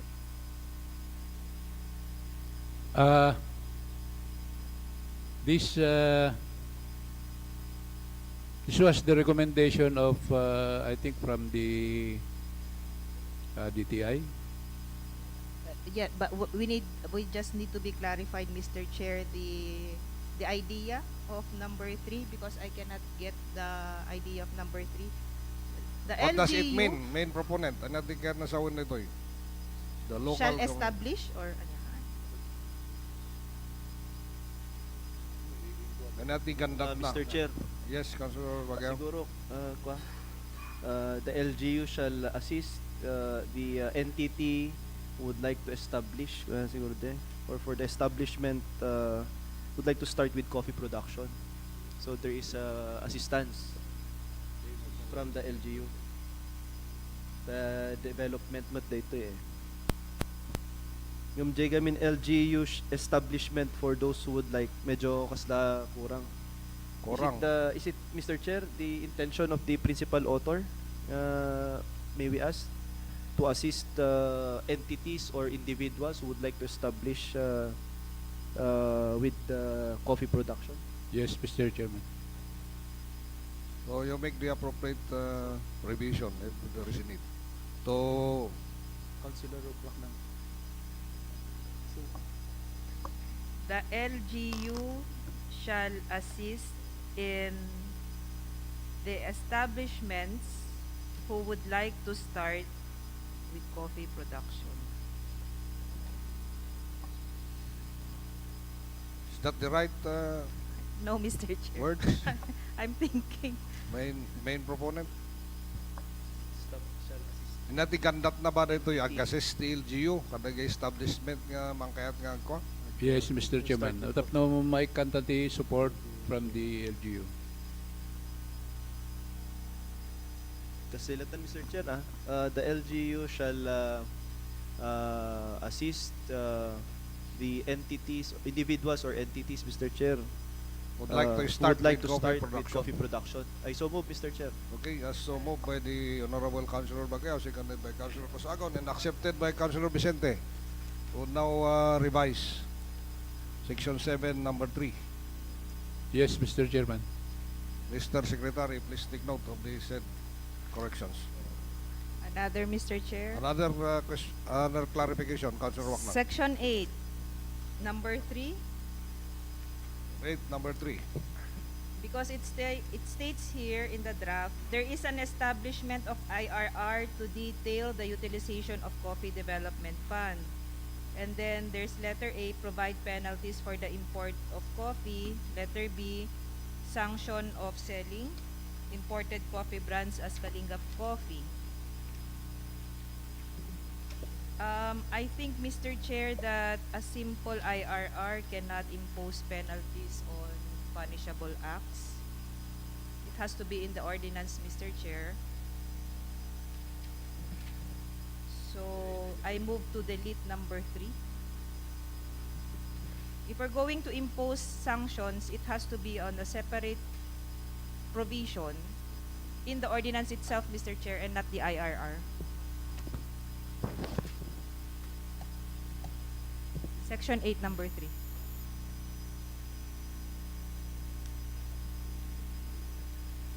So, Councilor Waknang is saying that the IRR, or implementing rules and regulation, cannot legally contain the penalty for any violation of the proposed ordinance. Yes, Mr. Chair. Anyway, if you look at the Section 16 penalties for non-compliance, we have here on the number 1. First offense, fine of 5,000 pesos. Second offense, suspension of business permit. Third offense, revocation of business permit. So, I agree to the proposal of the Councilor Waknang. What section is that, Councilor Vicente? The penalties, Mr. Chair, is Section 16. 16, Mr. Chair. Section 16. Yeah, because also in the penalty clause under Section 16, you also stated here that it will be established through an IRR. You look at number 2. Specific guideline for penalties shall be outlined in the implementing rules and regulations. So how can we reconcile now the conflicting view? Anyway, the good Councilor Attorney Waknang has suggested that we will delete the... So are you willing then, Councilor Vicente, that we delete the number 3 under Section 8? Yes, Mr. Chair. Mr. Secretary, considering that it is accepted that it be removed, then please make the appropriate correction. Thereafter, what shall we revise? Mr. Chair. Number 16. 16, number 2. Mr. Chair. Wait, we are acting on the penalty first, Councilor Samal. So are you willing also, Councilor Vicente, that we delete number 2 under Section 16? Yes, Mr. Chairman. Where will we now put the penalty clause? Mr. Chair, regarding the penalty clause, I also have a reservation. So this ordinance will not have any penalty attached in the provision of the ordinance. So ang penalty natin violation na. Because more on administrative cost, ito yung lang, guidance niya.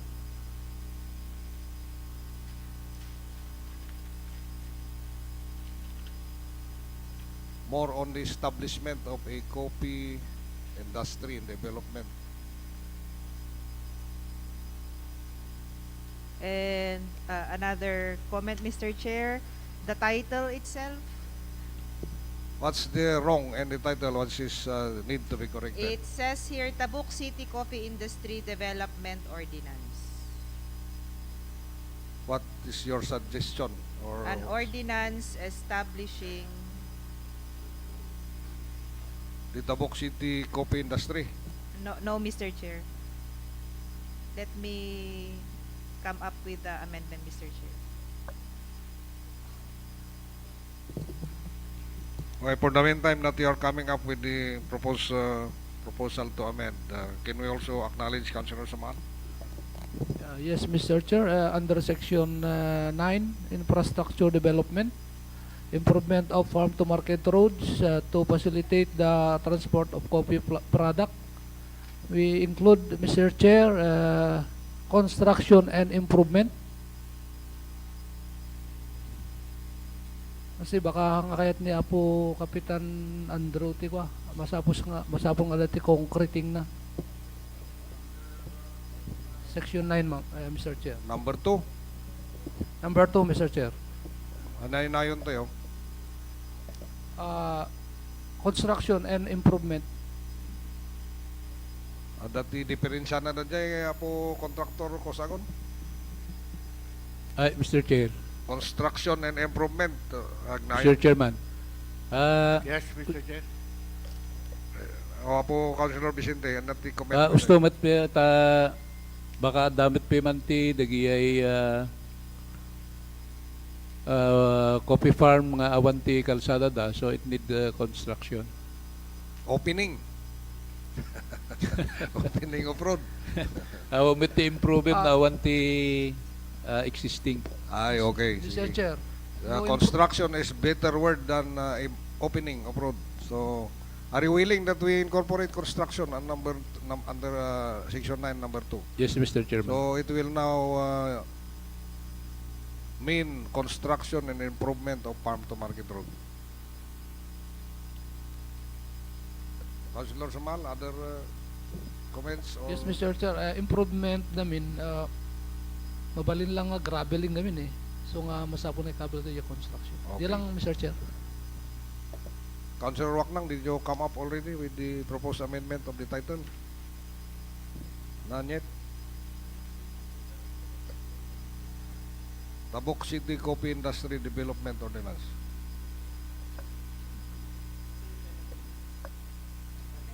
J penalty pa yung Mr. Chair. I think we need to discuss the penalty. Penalty as suggested and commented by Councilor Waknang, there is no need to put up the penalty clause. How about the main proponent, Councilor Vicente? Kabilang tayo ti penalty clause na, Councilor Vicente, or sa anin? Because that penalty clause, Mr. Chair, will also, the title of the ordinance will also be dependent on that penalty clause, Mr. Chair. What's now your pleasure, Councilor Vicente? Shall we include the penalty clause or?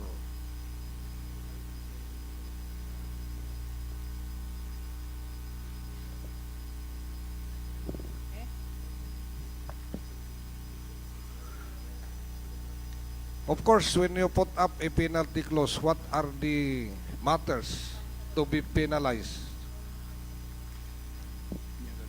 What are the actions or Mr. matters Chair. to be penalized so that we can properly include the penalties in this ordinance?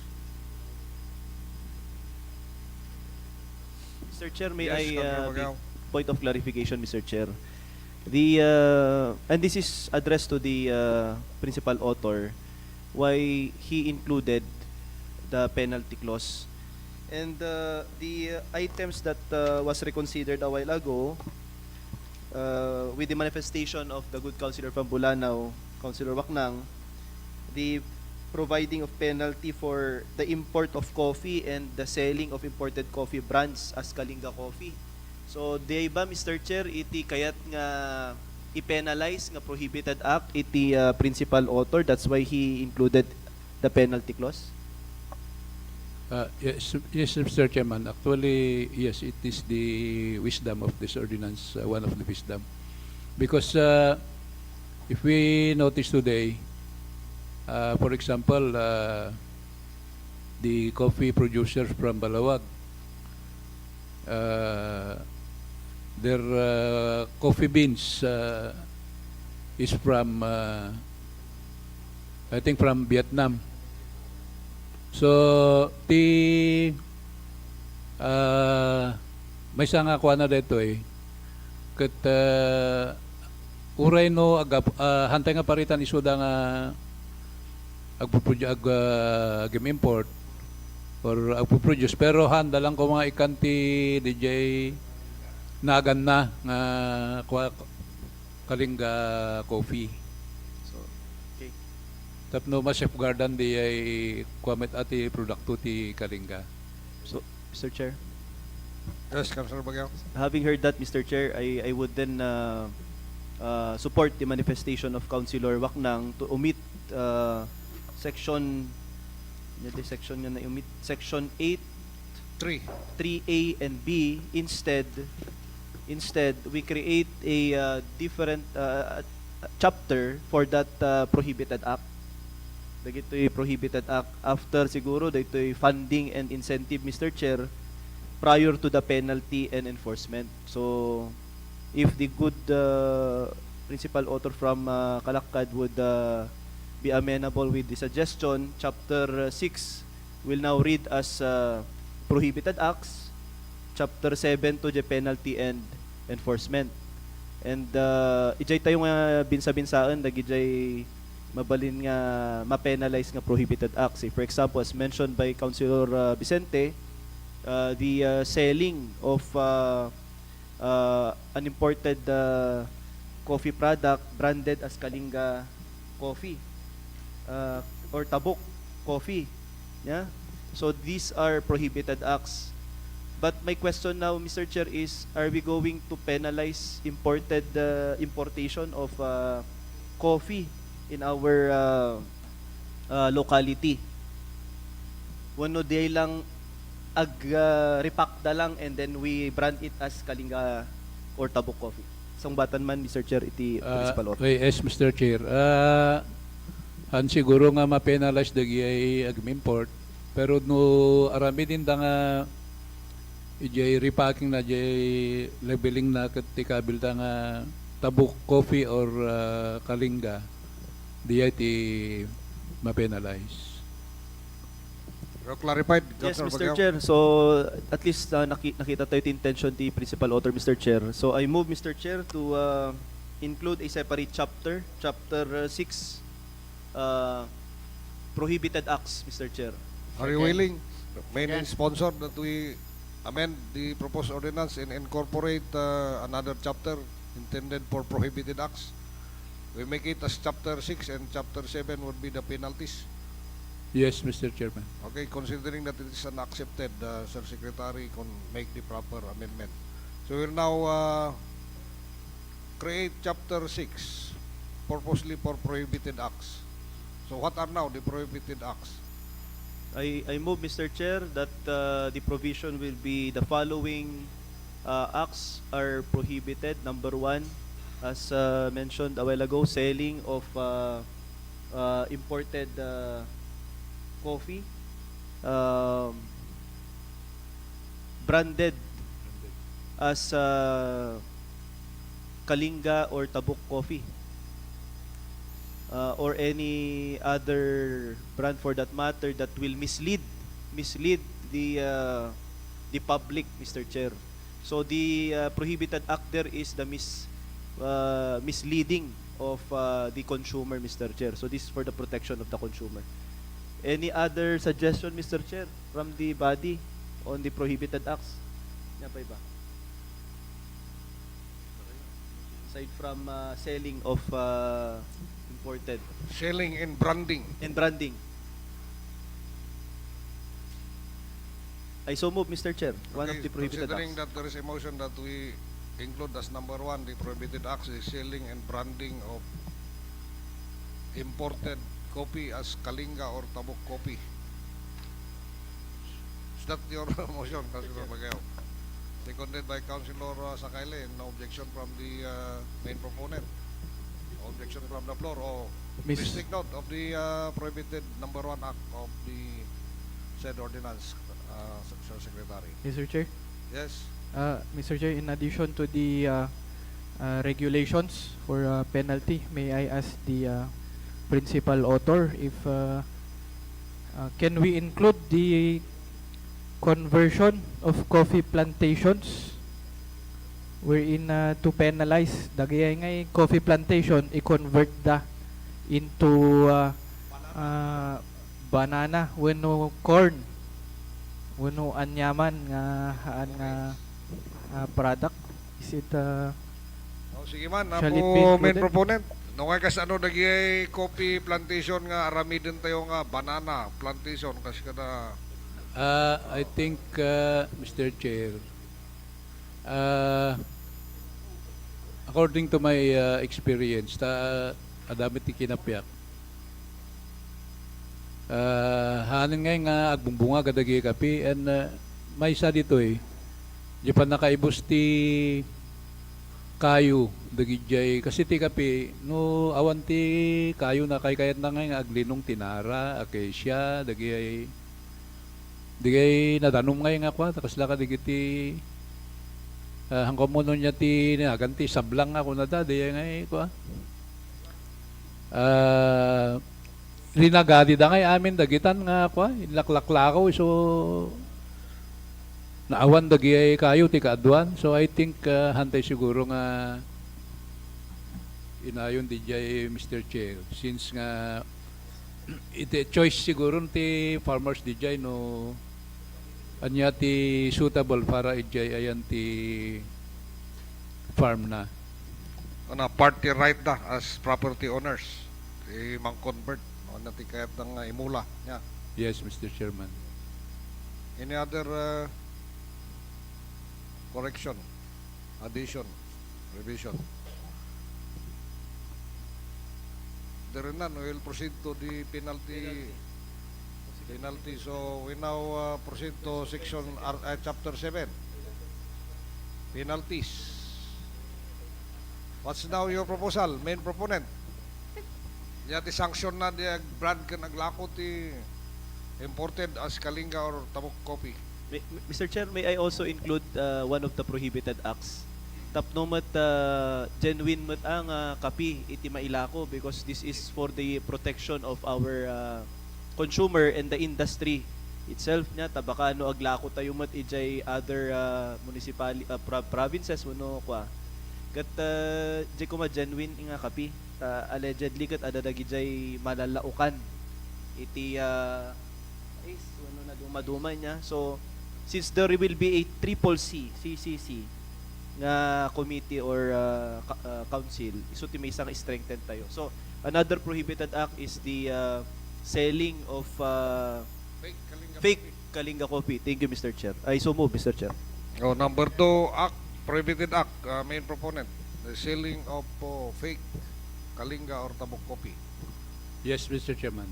We include the Admitted and no opposition prohibited from the floor. So, Sir Secretary, you include that as one Mr. of the Chair, what correction. is the... So we have two prohibited. First prohibited act is the mislabeling.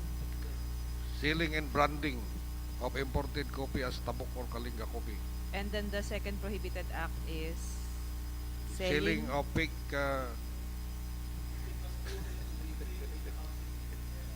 is an 8 mislabeling also, Mr. Chair, like passing of product. 100% Tabuk coffee.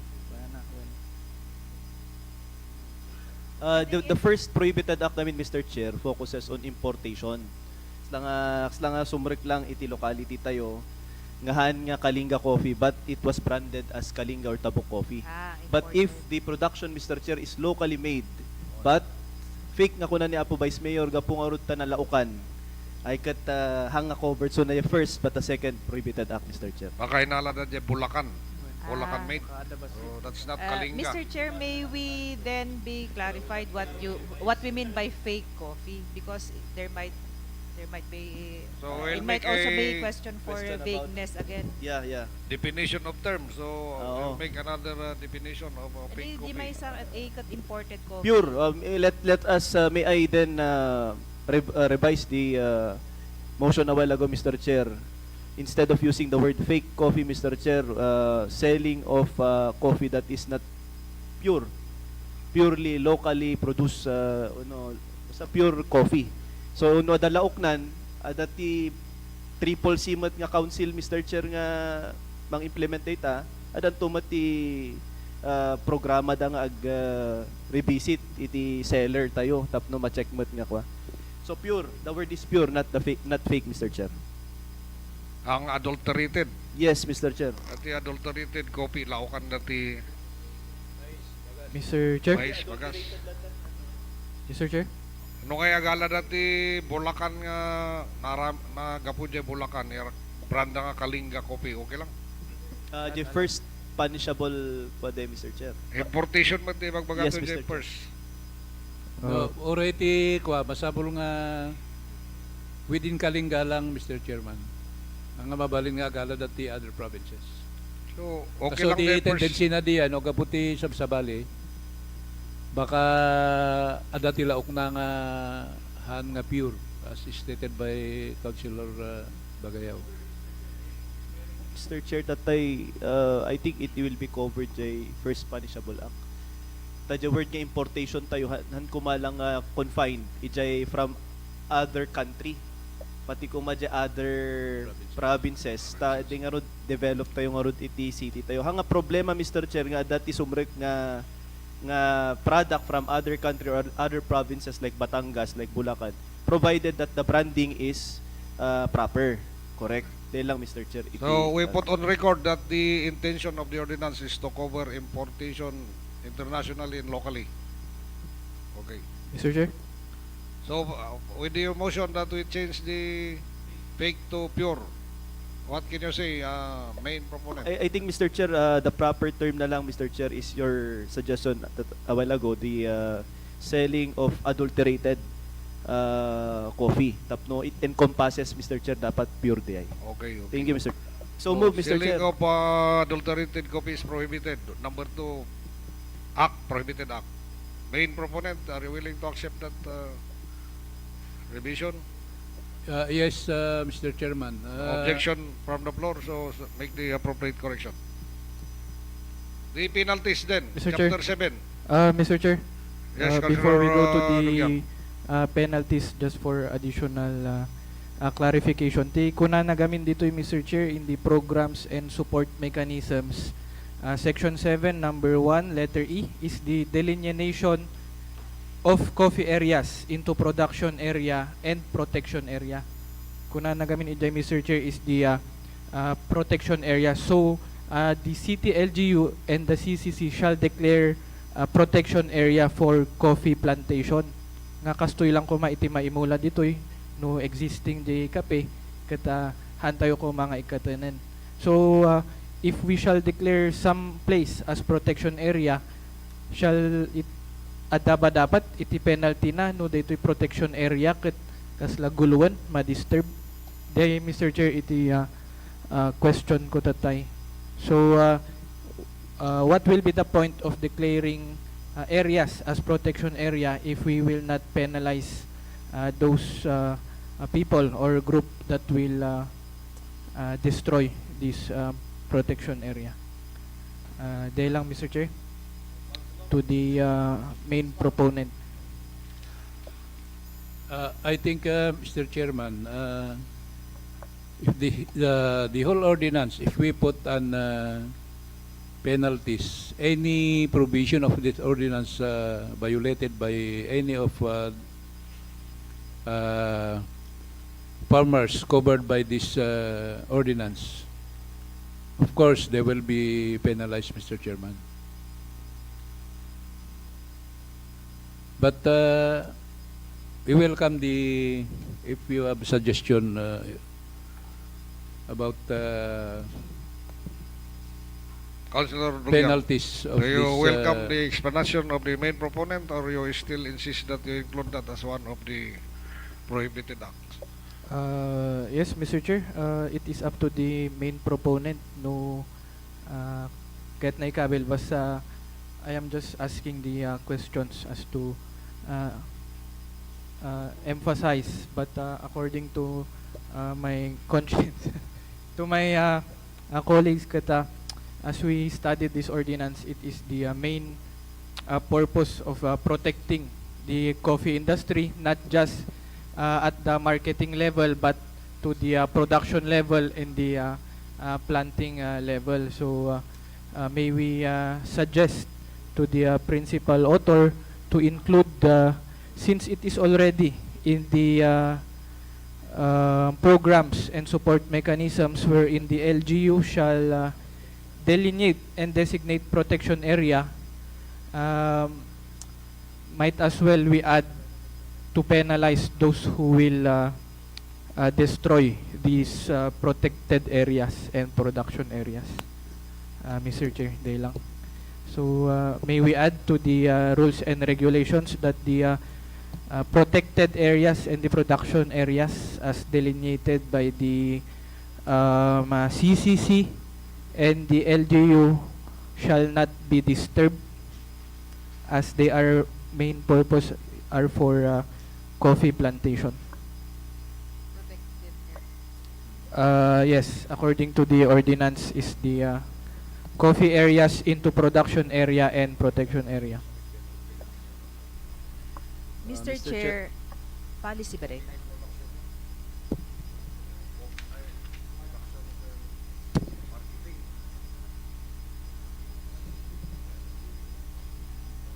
Mr. Chair, if we're going to set up a protected area for coffee plantation, I think there is a need to specify it because we're providing funds, and those funds will will be given to the protection and the promotion of those protected areas.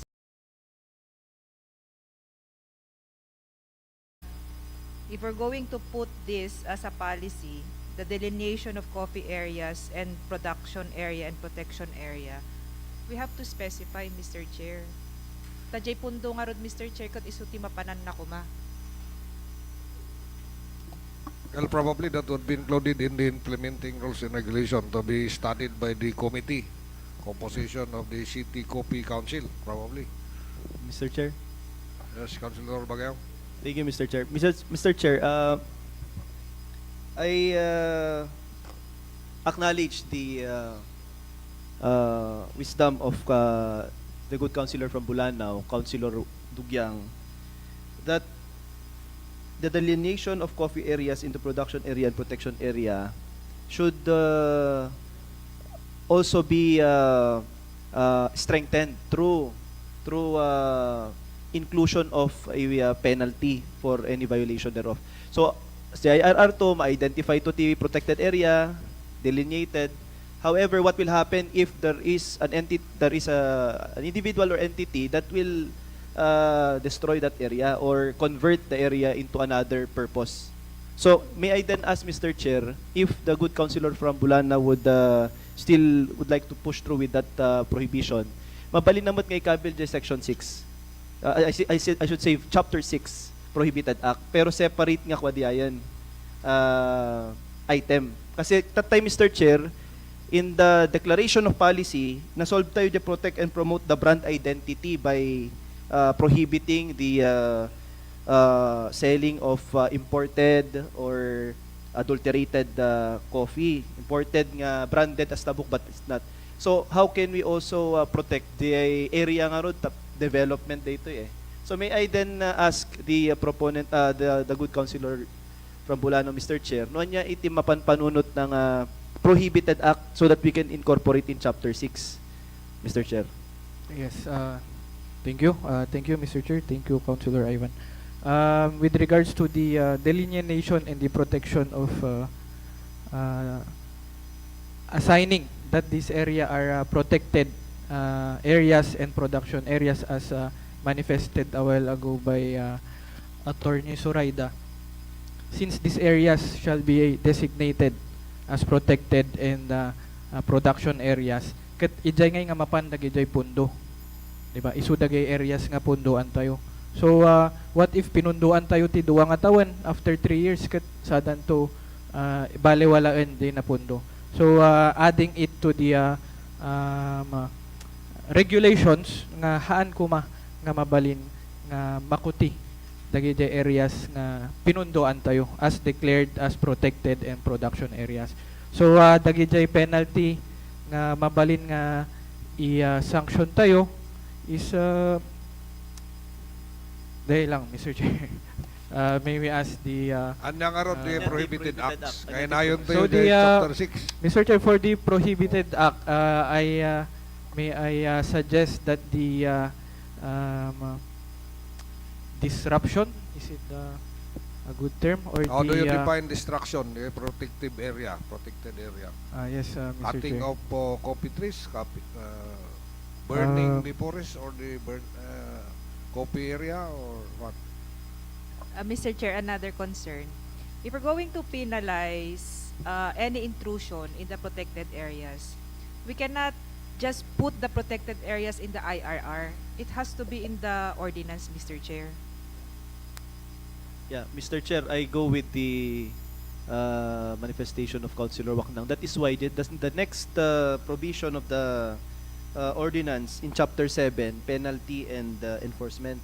So, adan to ti kaslang for violation of Chapter 6, Prohibition 1 and 2, this is the penalty, first offense, second offense, third offense. Violation number 3 with regard to the delineation or violation of the protected or production area, this will be the possible penalty. So mabalin tayo nga specific, but not in the IRR, Mr. Chair. So dati damdamagan tayo kung Mr. Chair kin Engineer Dugyang, what is the what is his suggestion on the specific provision, the penalty, the prohibited act, Mr. Chair, on the delineation and delineation of protected and production area. Sa tayo mapan ijay penalty. And Mr. Chair, speaking of protected area for coffee plantation, we received comments, Mr. Chair, that aduti processors but kurang nga talaga iti production. I mean, kurang iti raw materials tayo, kapi mismo. That is why I think there is this push to have protected areas for coffee plantation so that we can have the expansion and the protection of our coffee plantations, Mr. Chair. Ta agkurkurang nga rod iti raw materials, nagaduti mabalin ag process, but the raw materials themselves limited supply, Mr. Chair. That's why I think there are groups pushing for the inclusion of protected areas for coffee. If you may, members of the council, considering that there are a lot of suggestions for the possible amendment or introduction of more concrete provision of the proposed ordinance to make it more responsive and meaningful, are you willing that we instead lay this on the table and refer it to the committee for further study, so that the committee would incorporate all the definition of terms? We need to add the definition of terms, no? Nagadumot na propose yung amendment. Ay, Mr. Chair. Yes, Councilor Waknang. Considering that we are already in the second reading, another suggestion, Mr. Chair, which this body may take into consideration also, is we lay this on the table and then we ask the members of the Sangguniang to write or to prepare the amendments to the ordinance so that by next meeting nalakanto nga dito iti proposed amendment ko. Tahan tayo nga agdi-discuss dito with regard to the propriety of including this provision or that provision. Yeah, because so the my more recommendation, Mr. Chair, is we lay this on the table. We discuss this for next session, but we enjoin members of the Sangguniang to prepare in advance their proposed amendments to the ordinance, Mr. Chair. is that in the form of motion, Councilor Waknang? Yes, Mr. Chair, that's a motion. To lay this Okay. on the table.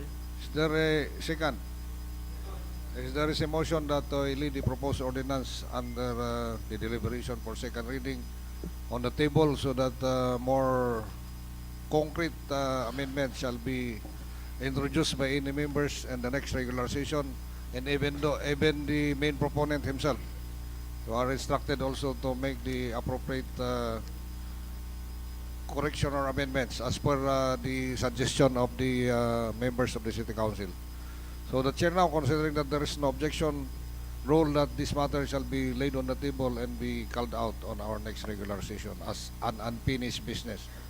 Each member is mandated to make their own written proposed comments and correction to be deliberated on our next regular session.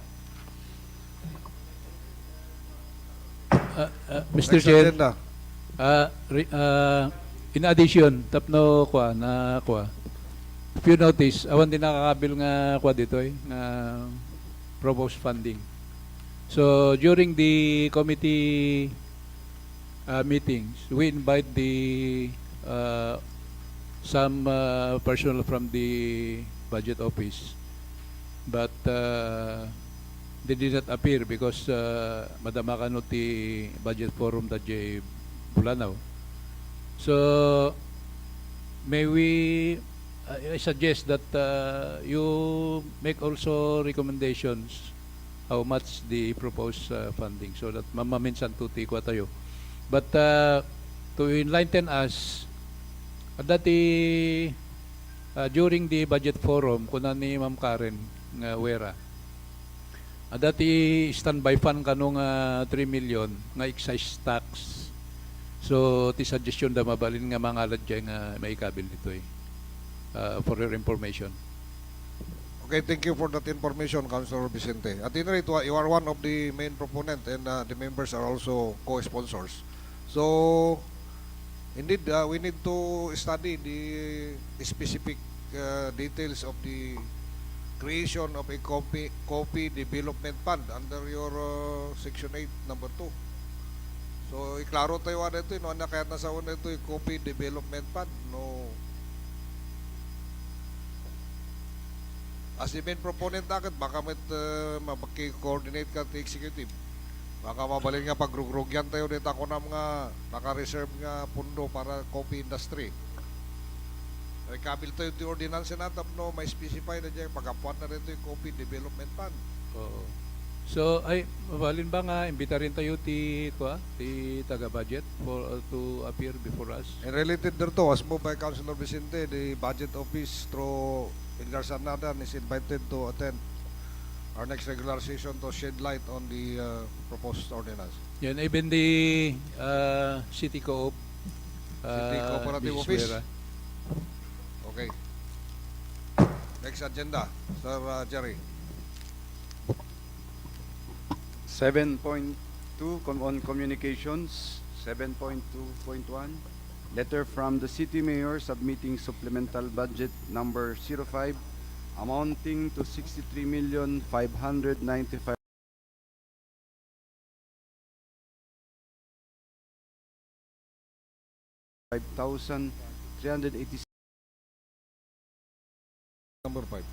7.2.1. Mr. Chair, Councilor Likay-Kay, you're I recognized. move for the approval and to be referred to the Committee on Appropriation, Mr. Chair. Second. There is a motion from Councilor Abraham Likay-Kay that we approve on first reading the proposed appropriation ordinance, the supplemental budget number 5, on first reading and be referred to the Committee on Appropriation and Finance. Seconded by Councilor Cosagon and Sakaile and Bagayaw, and no objection from the floor. The motion is hereby carried. Next.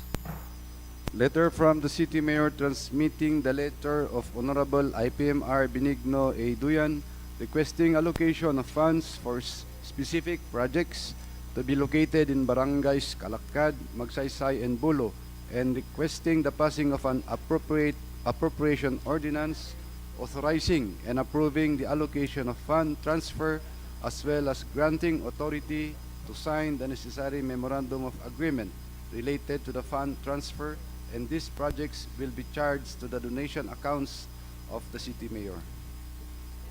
Of his office, kung ano naman. Of his office of the city. Item 7.2.2, the Honorable Councilor Benigno Duyan, make the appropriate motion. Mr. Chair. Mr. Chair. Yes. May I move for a 1-minute recess? 1 minute recess.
With the rules.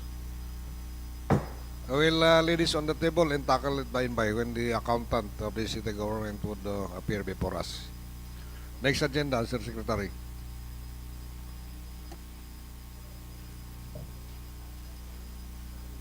Seven point 2.3, letter from the city mayor transmitting resolution number 29 series of 2025 from Barangay Bulanao requesting the allocation of funds in the amount of 200,000 pesos for the construction of drainage canal from Phase 3 at Florendo Village, Purok 6, Bulanao, and requesting the passing of an appropriation ordinance authorizing and approving the allocation of fund transfer as well as granting authority to sign the necessary MOA related to the fund transfer to be charged under the donation account of his office. Walk in. Item 7.2.3 to 7.2.6 is almost similar in nature. Move to lay on the table. So Mr. we'll lay Chair. this on the table while waiting the attendance of the accountant. Item 7.2.7 is a letter from the city mayor requesting for the amendment to the title and location of certain identified projects listed in the donation account of his office under appropriation ordinance number 4, zeros of 2024. Sir Chair, Councilor Sakali, your acknowledged. may we refer this to the Committee on Appropriation and Finance? 2.7 is hereby referred to the Committee on Finance and Appropriation. As moved by Councilor Sakali and seconded by Councilor Bagayaw, and without any objection from the floor. 7.2.8, Sir Jerry. Letter from the city mayor forwarding the request of Mr. Lim N. Bukyugen, city agriculturist, for the passage of a resolution addressed to Attorney Jeneline M. Dawayan, Regional Director of the Department of Agriculture, CAR, requesting for allocation of funds for the construction completion of 3 farm-to-market roads, such as A. Completion of Gilayon to Magnao FMR, B. Completion of Apas to Ipil FMR, and C. Completion of Lower Ipil FMR. Sir, Mr. the Chair. appropriate Mr. Chair. resolution. Mr. Chair, Yes, Councilor TJ Doyan. I move to sponsor a resolution requesting Attorney Jeneline M. Dawayan, Regional Director of Department of Agriculture, for the allocation of funds for the construction of 3 farm-to-market roads. Such as You heard the motion coming from the Councilor Second. TJ Doyan, seconded by Councilor Osagon. No objection from the floor, so the chair mandates or orders the approval of the said motion. Next, Sir Secretary.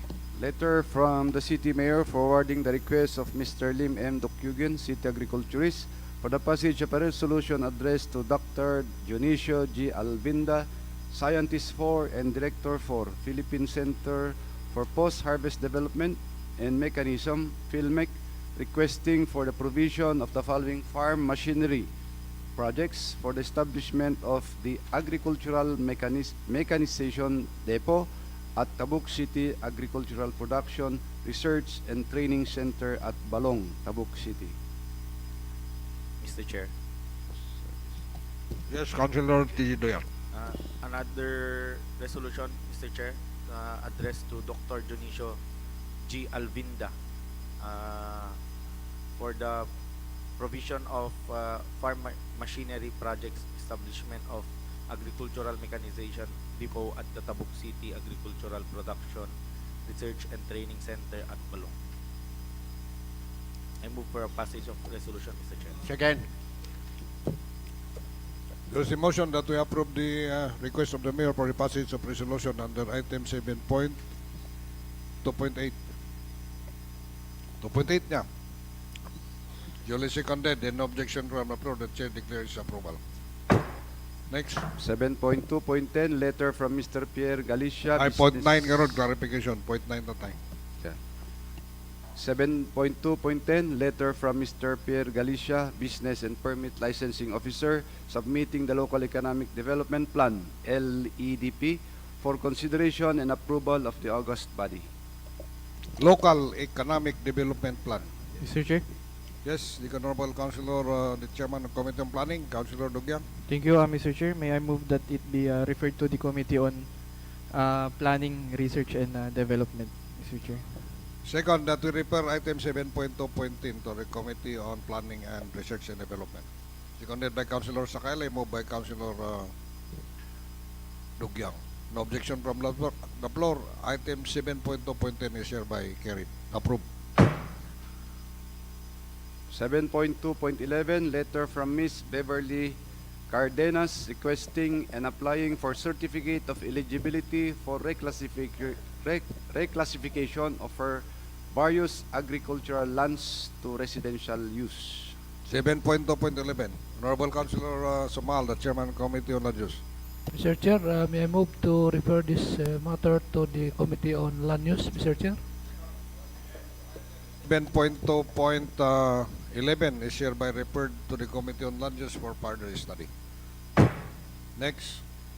7.2.12, DILG Memorandum inviting all members of the Sangguniang, including secretaries and legislative staff, to attend the regional convention and seminar workshop of Pleases CAR on empowering secretaries in local legislation towards effective and efficient governance, to be held on October 21 to 24, 2025 at Hem Hotel, Apas, Tabuk City. Under item 7.2.12, so City Council through the presiding officer mandates the attendance of the legislative staff, secretaries, and even the members of the Sangguniang Panlusod to attend the seminar of the Pleases CAR on October 21 and 24 at Im Hotel, Apas, Tabuk City, for our information and guidance. Next.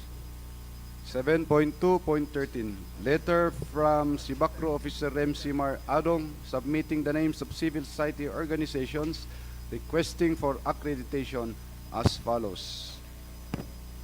The list of society organizations under item 7.2.13. Councilor Martinez Vicente, what's your pleasure?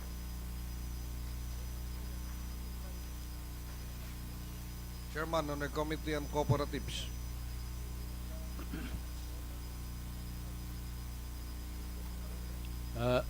Mr. Chairman, may I move that we pass a resolution accrediting the different civil society organizations since they have complete documents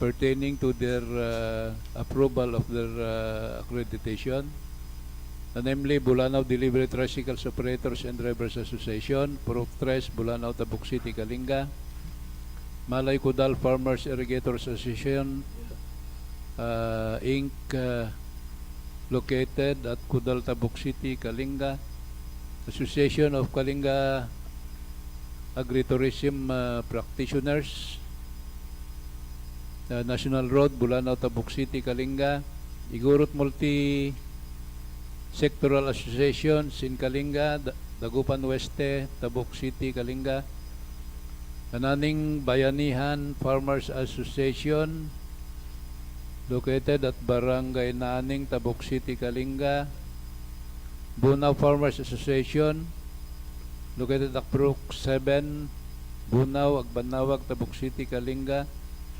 Negros Women for Tomorrow Foundation, Inc., a microfinance NGO, located at Purok 5, Balinag Street, Bulanao, Tabuk City, Kalinga, and Agbanawag, Tabuk Organic Practitioners Marketing Cooperative, located at Agbanawag, Tabuk City, Kalinga, Kalinga Apayaw Balik Loob Association, Bulanao, Tabuk City, Kalinga, Tabuk Indigenous Women and Livelihood Associations, located at Bulanao, Tabuk City, Kalinga. I so move, Mr. Chairman. Any objection? There is none. Item 7.2.13 is hereby declared approved. 7.2.14. Letters from the Business Permit and Licensing Officer Pierre Galicia dated October 3, 2025, submitting the names of the applicants for new 1. An additional unit. 2.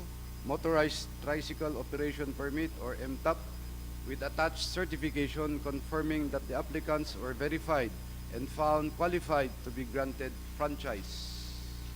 Councilor Mr. Dugyang. Chair, for renewal and additional units, I move that this be referred to the Committee on Transportation. The motion was made that we refer item 7.2.14 to the Committee on the Transportation for further study. Thank you. Seconded by Councilor Cosagon. Moved by Councilor Dugyang. So the motion is hereby carried. Let the matter be referred to the Committee on Transportation.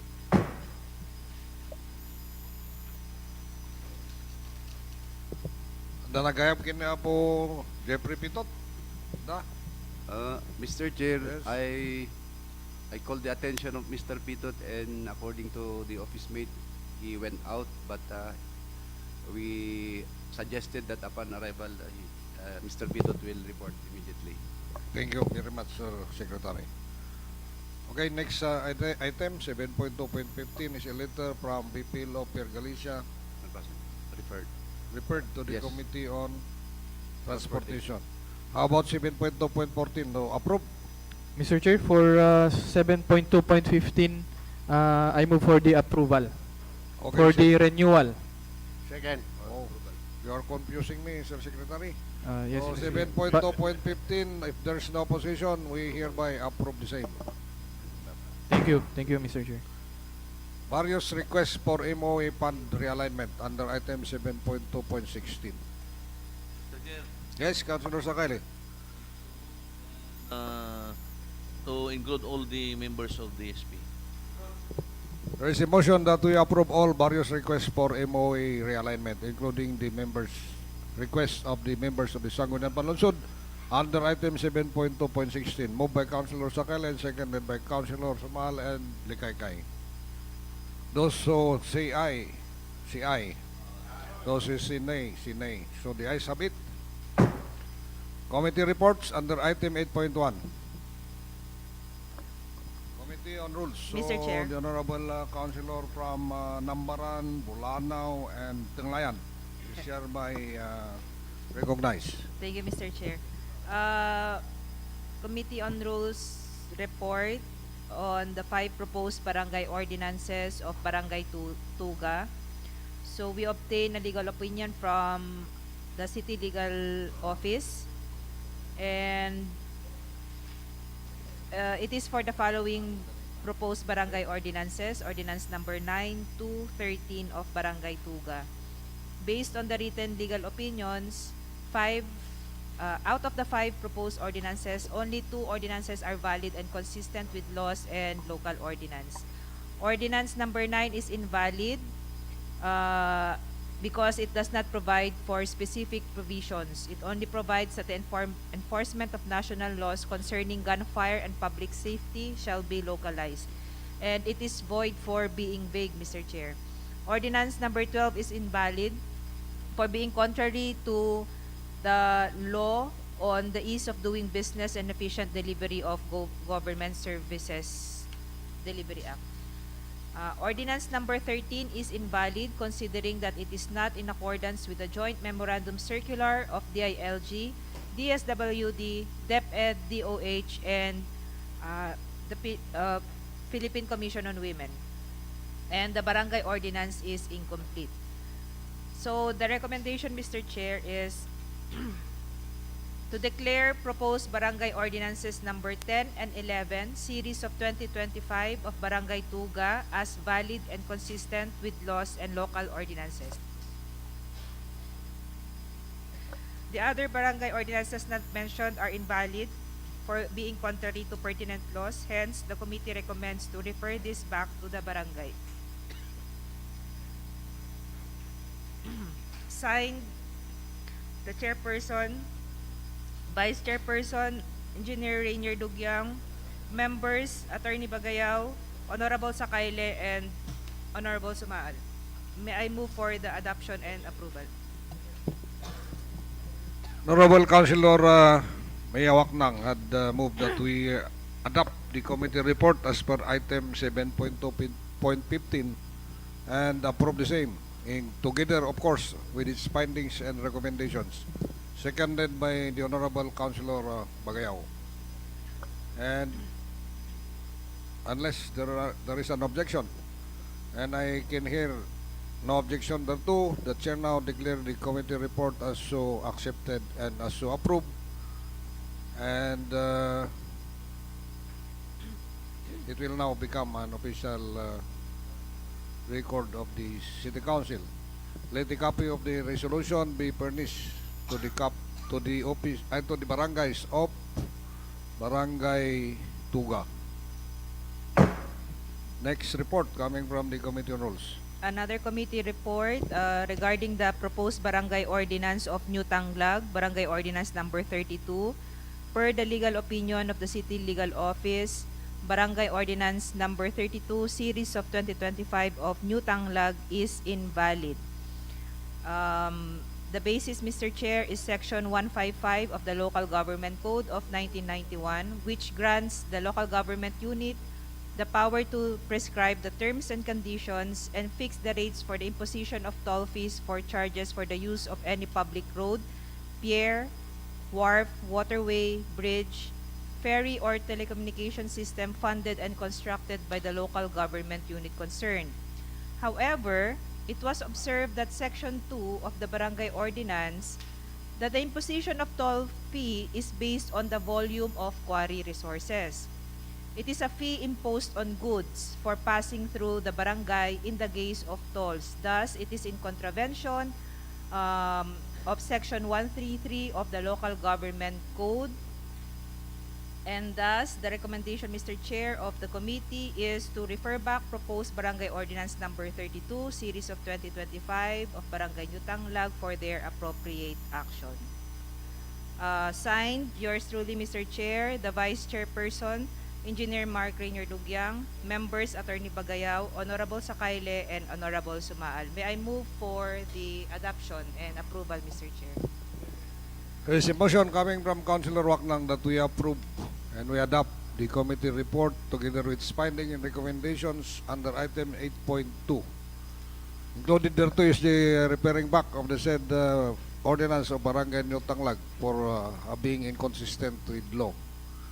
The chair now declared the approval of the said committee report in its adoption, considering that there is no opposition.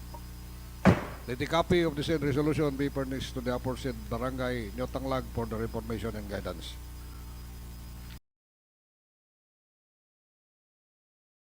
(8.3) Sir Secretary.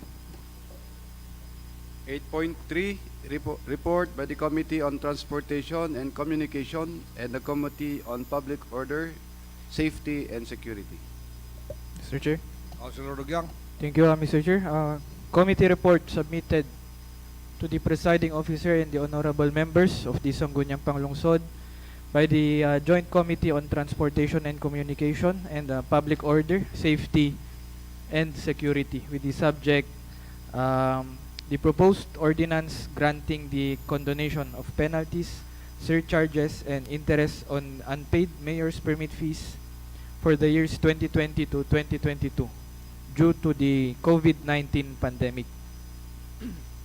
The findings, the transportation sector, particularly the PUJs and PUVs of Bulanao, Dagupan, vice versa, earnestly requested to the August body for the condonation of penalties and surcharges for the renewal of their business permit due to the COVID-19 pandemic, which resulted in severe economic disruption. Many transport operators were unable to earn sufficient income to pay their mayor's permit fees and other regulatory dues during and immediately after the pandemic. The City Legal Office affirmed that the Sangguniang Panglungsod has the authority under the Local Government Code of 1991 to enact measures granting tax or fee relief, including condonation of surcharges and penalties when justified by public welfare. The proposed condonation would provide much needed financial relief to public transport operators, encouraging them to update their obligations and maintain compliance with local regulatory requirements. The City Treasurer and the Business Permit and Licensing Office expressed support for the proposal, citing that granting condonation specifically to the transport sector would help operators renew their permits and return to full compliance, and it would contribute to restoring order and regularity in the city's transport operations. Recommendation: after due deliberation, the Joint Committee on Transportation and Communication and Committee on Public Order, Safety, and Security hereby recommend the approval with amendment of the ordinance granting the condonation of penalties, surcharges, and interest on unpaid mayor's permit fees for the years 2020 to 2022 due to the COVID-19 pandemic, to extend the coverage from calendar year 2020 up to the present, and to apply specifically to the transport sector. Certification: this is to certify that the findings and recommendations in this committee report were duly deliberated upon and agreed after consultation with the members of the committees concerned. Signed, Chairman, yours truly, on the Committee on Transportation and Communication, Chairman Jefferson Bonas, Committee on Public Order, Safety, and Security, Vice Chairman Councilor Vicente, Vice Chairman Councilor Cosagon, Member Attorney Councilor Waknang, Member Councilor Sakayle, Member Councilor Duyan, and Member Councilor Likaykay. Mr. Chair, I move for the adoption and approval of this committee report. Second. Thank you for the Thank committee you, report, and Mr. a Chair. motion was made by the Honorable Councilor Dugyang that we approve and adopt the committee report together with its findings and recommendations under item 8.3, seconded Thank you, by Mr. Chair. Councilor Sakayle. And the ordinance on condonation be calendared for next regular session for second reading, Mr. Chair. And I so move. the motion is hereby carried, and the Secretariat is directed to calendar the said proposed ordinance for second reading on the next regular session. 8.4. Okay, please be informed also that we have now the acting accountant, the name of Sir Jeffrey Pitot. So are you willing to tackle the issue so that we can suspend now the rules, or we continue Proceed. with the agenda? Okay, if you wish that we proceed, Sir Pitot, relax ka pa lang. Medyo warm up. 8.4, Councilor Sakali. Okay, you're recognized. Mr. Chair, this is a Committee on Health and Sanitation. Subject City Nutrition Council Resolution number 01 series of 2025 relative for the enactment and proposed city ordinance, an ordinance establishing Tabuk City Food Fortification Program and for other purpose. Findings: attached herein the copy of the transmitted letter Annex A from the City Mayor Engineer Darwin C. Santraniero relative to the City Nutrition Council Resolution number 1 series of 2025, Annex B for the enactment of proposed of city ordinance, an ordinance establishing the City Food Fortification Program and for other purpose. Date September 25, 2025. It was referred to the Committee on Health and Sanitation last September 30, 2025 regular session. Section 8 of the Republic Act number 8976 non-food fortification of 2000 provide that LGU through their health officers and agricultural officers of nutritionists, dietitians on the sanitary inspections shall assist in monitoring checking all foods to be mandated to be fortified like rice, refined sugar, wet flour, and cooking oil are properly fortified and labeled with nutrition facts indicating the specific micronutrients It was fortified them. Recommendation. The committee recommends that the passage of an ordinance establishing the Tabuk City Food Fortification Program and other purposes known as the Tabuk City Food Fortification Program to address the malnutrition in Tabuk City. The committee further recommends that to pass a proposed ordinance on first reading certification by, of course, the committee chairman, Attorney Bagayaw, members, Engineer Dugyang, yours truly, and Juan Tomas Duyan, including Councilor Likaykay. May I move for the approval of this Second. committee report? There is a motion that we approve Calendar. the committee report made by the Committee on Health and Sanitation, together, of course, with its findings and recommendations under item 8.4. Any objection? There is none, so the chair declared the approval and adoption of the committee report together with its finding and recommendation. And since it consists of an introduction of a proposed ordinance, what's now the pleasure, Councilor Sakele, that we approve the proposed ordinance on first reading, Yes, sir. as moved by Councilor Sakele and be referred to the Committee on Health.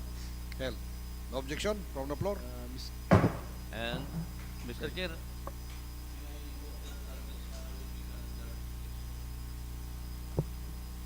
For second reading. For second reading, Mr. Chair. And the Secretariat is directed to calendar the same for second reading on our next regular session. Okay, shall we now suspend the rules to accommodate our acting accountant, Sir Jeffrey? So, automatically, we suspend our rules. Move for considering suspension. that he has also a material time to speak with Council, Apo, nabisinta yun saan. Apo, Jeff, kindly occupy the seat allotted for you. O no, someday you will become also a member of this August Council after your retirement. Okay, your attention was called, Sir Jeffrey, considering the numerous part of our agenda which concern the enactment of appropriation ordinance covering the walk-in donation of the office of the mayor, even in a very little amount, 50,000, 15,000, while in fact we had already passed a blanket authority for the office of the mayor to grant walk-in donation not exceeding 500,000. So sa lungsod, Councilor Bagayaw. May I move for a 1-minute recess for a short briefing to our resource speaker, Mr. Chair? Okay, so a minute for a recess for 1 minute.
back to our agenda under item 7 point, under 8.5. Report on the privileged speech delivered by Councilor Bonas by the Committee on Infrastructure. Take the floor, Councilor Bonas. Thank you, Mr. Chair. Good morning.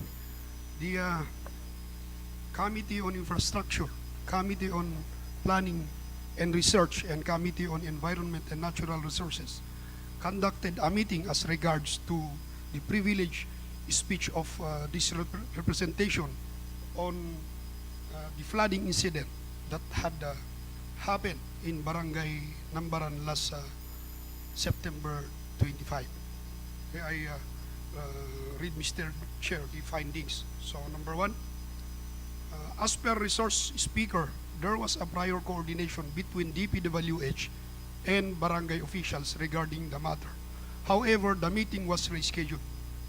According to Engineer Ngawi from DPWH, due to road widening, the original canal was affected and that the heavy rain causing the flood was unprecedented. The bigger canal in the program of work is yet to be constructed by the contractor. Number three, that as per Engineer Ngawi, they will discuss the matter with the contractors and the concerned barangay officials to immediately clear the possible clogging of drainage canal in Nambaran. Number four, due to the urgency of the issue at hand and considering the rainy and typhoon seasons, the DPWH was given a week to coordinate with the contractors and other concerned officials to take immediate action the matter. Recommendations. The committee recommends to monitor the ongoing discussion and cooperation among the DPWH, contractors, and barangay officials to solve the flooding incident in Barangay Nambaran. Moreover, the committee decides to set another hearing to monitor the status of the actions taken by the concerned agencies in order to ensure compliance thereof. Certification. This is to certify that there was consultation between and among the committee members before the passage of this report. Signed by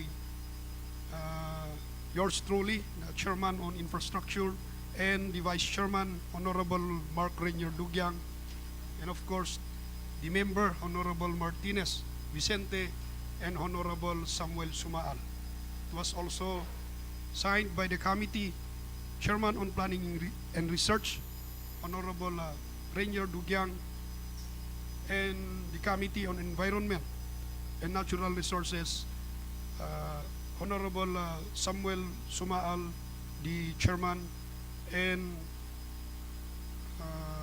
Attorney Ivan Yannick Bagayaw, the Vice Chairman, and Honorable Renier Dugyang, member. Mr. Chair, may I move for the adoption of this committee report. Thank you very much, Councilor Bonas. Probably as an advice from the presiding chair, if we are catching up with the time, no need to mention already the signatories of the committee report, considering that we have our respective copies now. There's a motion coming from Councilor Bonas that we approve and adopt the committee report under item 8.5, together with its findings and recommendations, seconded by Councilor Sakaile. No objection from the floor, so the motion is hereby carried.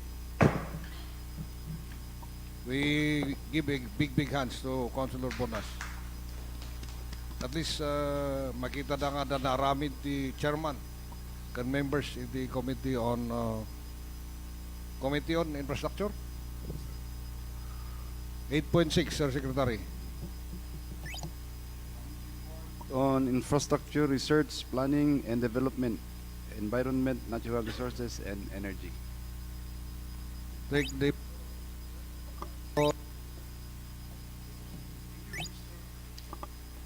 Thank you, Mr. Chair.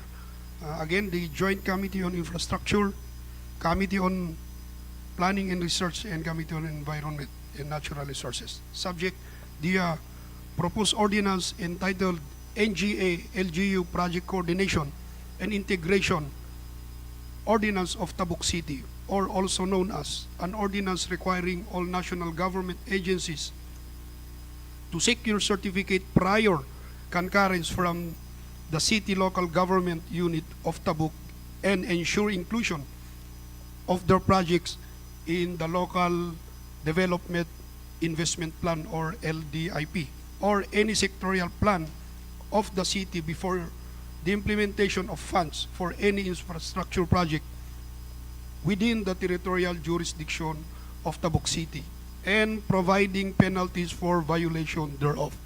So, ibasa ko ba? Findings. These are the findings. Number 1, according to the representatives of the City Planning and Development Office and DPWH, there were projects implemented in Tabuk City that are not included in the annual investment plan or local development investment plan of the city. Number 2, as per Assistant Budget Officer Ms. Yeslin Sangwin, those projects that are allowed to be downloaded for the implementation of the CLGU must be included in the AIP. However, there are national line agencies that are generous enough to implement infrastructure projects that are not within the AIP or LDIP of the city. Hence, these are not downloaded to the CLGU for implementation.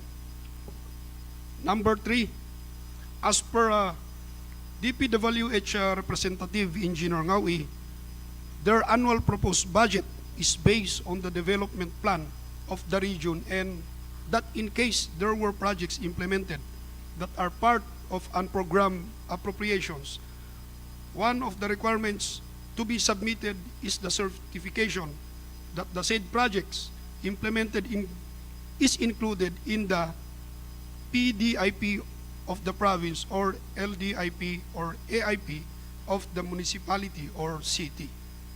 Number 4, that Section 6 of the ordinance on the prohibition of the release of funds by the city treasurer shall be deleted, considering that only those allowed be downloaded are projects included in the AIP of the city. Hence, if it's not downloaded, the treasurer has no control over the release of funds for payment of the contractor.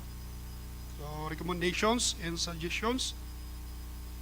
The committee hereby recommends the passage of above-mentioned ordinance because there is a need to ensure that all infrastructure projects implemented by national government agencies within the territorial jurisdiction of the City of Tabuk are properly coordinated, aligned with the city development priorities, and included in the city official local development investment plan, or any sectorial to prevent project duplication, ensure efficient use of public funds, and foster sustainable development. Moreover, to ensure that national projects are responsive to the actual needs of the city's constituents, aligned with the local development priorities, and implemented in orderly manner, it is imperative to require proper coordination and integration of NGA and LGU infrastructure project prior to its implementation. Lastly, the committee strongly endorsed the said ordinance for second reading on the next regular session. So the copy of the proposed ordinance is attached here in nasa kwan natin. Mr. Chair, may I move for the adoption and approval of this said ordinance? Second. Chairman, on the Committee on Infrastructure, I move that we adopt and approve the committee report under 8.6 together with its findings and recommendation. Further move that the same be calendared for the proposed ordinance under the committee finding and recommendation under item 8.6 be calendared on next regular session. Seconded by Councilor Bagayao, so the motion is hereby carried considering that there is no objection. Unfinished business. We go back to the Mr. Chair. What Mr. are Mr. those Chair. laid down on the table? Mr. Chair. Yes. If I may, Mr. Chair, can I read another committee report, Mr. Chair? Another committee report that is not included in our agenda. Yes, Mr. Chair. You justify its urgency so that we will accommodate you. Mr. Chair, I think the committee report is related to the one of the agenda of Bulanao Centro, this coming barangay assembly. Okay, take a short report and just read the recommendation probably. Mr. Chair, the presiding officer and the members of the Sangguniang Panlungsod, Committee on Trade and Industry, and Committee on Rules and Human Rights.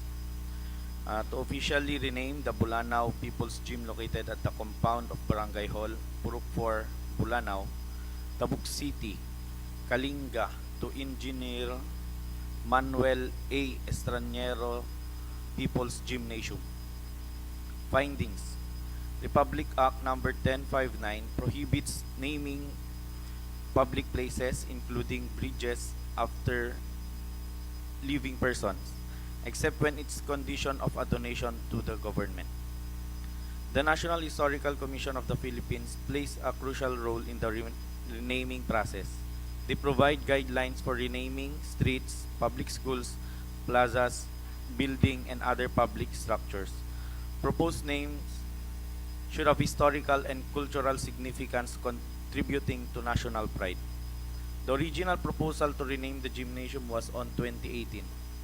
Number 4, in order for the said proposal to be approved, unanimous decision from the Sangguniang Panlungsod member is needed, and a certification or approval from the National Historical Commission of the Philippines.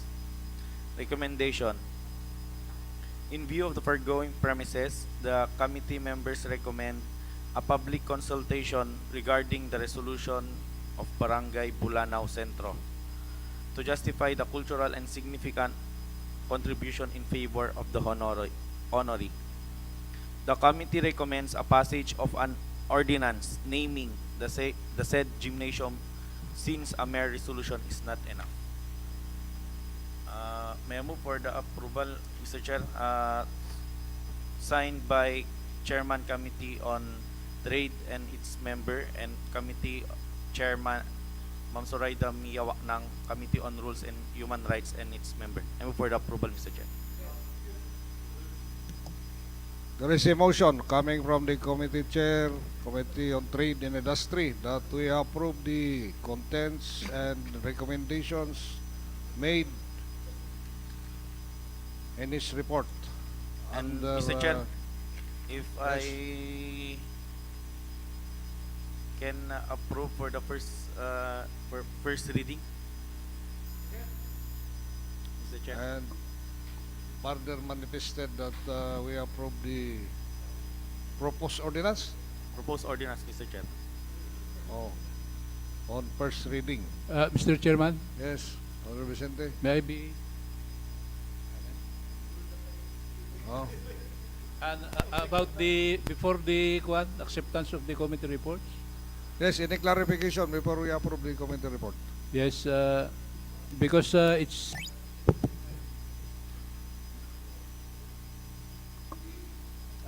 number 4. In order for the said proposal to be approved, unanimous decision from the Sangguniang Panlungsod member is needed, and a certification approval from the National Historical Commission of the Philippines. My question is, do we have already got certification from the National Commission? Mr. Chair, that's why I'm moving for the committee report and the approval of the on first reading, because after the approval of the first reading, we will issue a resolution requesting National Historical Commission of the Philippines to give us certification for approval, Mr. Chair. So before we post the ordinance, we'll secure the certification from the National Commission. On final and third reading, Mr. Chair. Okay, thank you, Mr. Chairman. Are there any clarification? There is none, so we now act on the motion that we approve and adopt the committee report. Together with its finding and recommendation and seconded by Councilor Cosagon and no objection, so the chair declares its approval. Further, the reporter or the Honorable Councilor Duyan move that we pass the proposed ordinance on first reading. Is there a second to the motion? Seconded by Councilor Sumal and no objection, so the chair declares the approval of the proposed ordinance on first reading. We refer to the Committee on Trade. Joint referral with the Committee on Trade as the lead committee. Okay, so other reports that are not included in the calendar, but its member are again advised to include your report in the calendar of business for orderly proceeding of the session. Thank Chair, you. other matters? Mr. Chair, may we go back to the Yeah, those are laid on the table. Item 7.2. We call out the matter laid on the table under item 7.2.3 to 2.7. Huh? 2.6. Yes. So what's now the pleasure of the chairman on the Committee on Finance and Appropriation? Mr. Chair, having heard the explanation of our good assistant city accountant, Sir Jeff Pitot, may I then move, Mr. Chair, that the items in 7.2.2, 0.2.3, 0.4, 0.5, and 0.6 having the same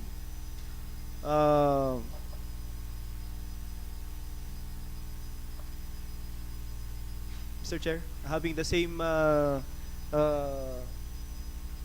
subject matter or procedural matter, Mr. Chair, may I move to approve these items on first reading and be referred to Committee on Appropriation, Mr. Chair. Councilor Baguio move that we approve the letter of the Honorable Mayor under item 7.2.2 to 7.2.6. The passage of an appropriation ordinance on first reading and be referred to the Committee on Finance and Appropriation. Further study, Mr. Chair. For further study. And calendar it for second reading? Or committee report first, Mr. Chair. Committee report, okay? Yes. So, seconded by Councilor Sakale and no objection from the floor, so the chair declares the approval of the said motion. Recess for 1 minute, mabalin nga yan.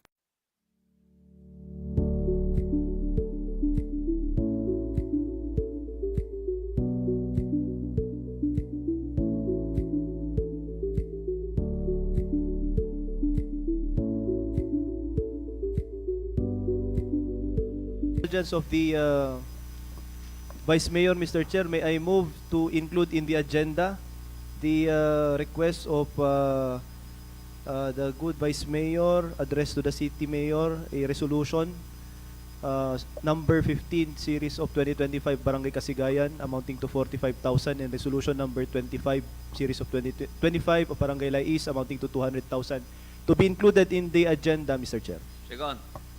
Yes, we approve the motion of Councilor Baguio. Another motion, Mr. Chair? Yes, Councilor considering that the said item is similar to the previous items that were approved a while ago, may I move for the approval of the said request on first reading and be referred to the Committee on Appropriation. Second.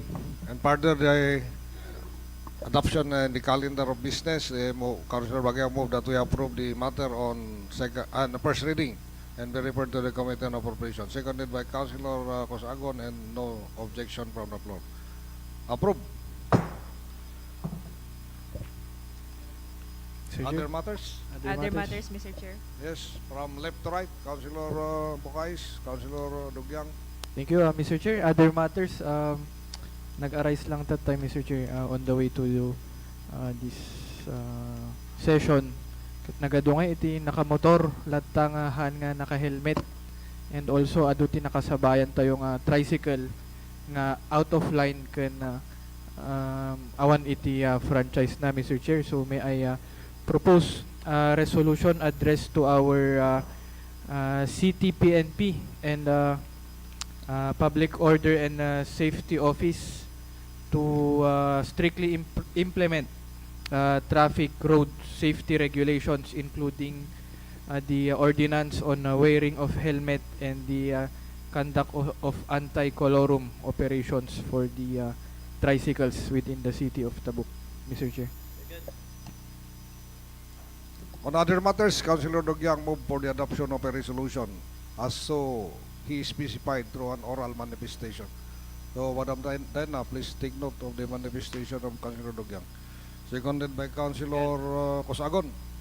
And no objection from the floor. The motion is hereby carried as there is no objection. Councilor Waknang. Mr. Chair, may I move to pass a resolution earnestly requesting His Excellency Ferdinand R. Marcos Jr. for his benevolent support by providing appropriate financial assistance for the construction of Bahay Pag-asa Center in the city of Tabuk, province of Kalinga, Mr. Chair. The amount of? Amot nga naka-indicate. Appropriate financial assistance, Mr. Chair. Because there is the proposal here, the budget is also indicated in the proposal. May I also move that in the resolution, the Sangguniang endorse this project proposal, Mr. Chair. Okay, the Honorable Waknang is directed to furnish a copy of that proposed resolution and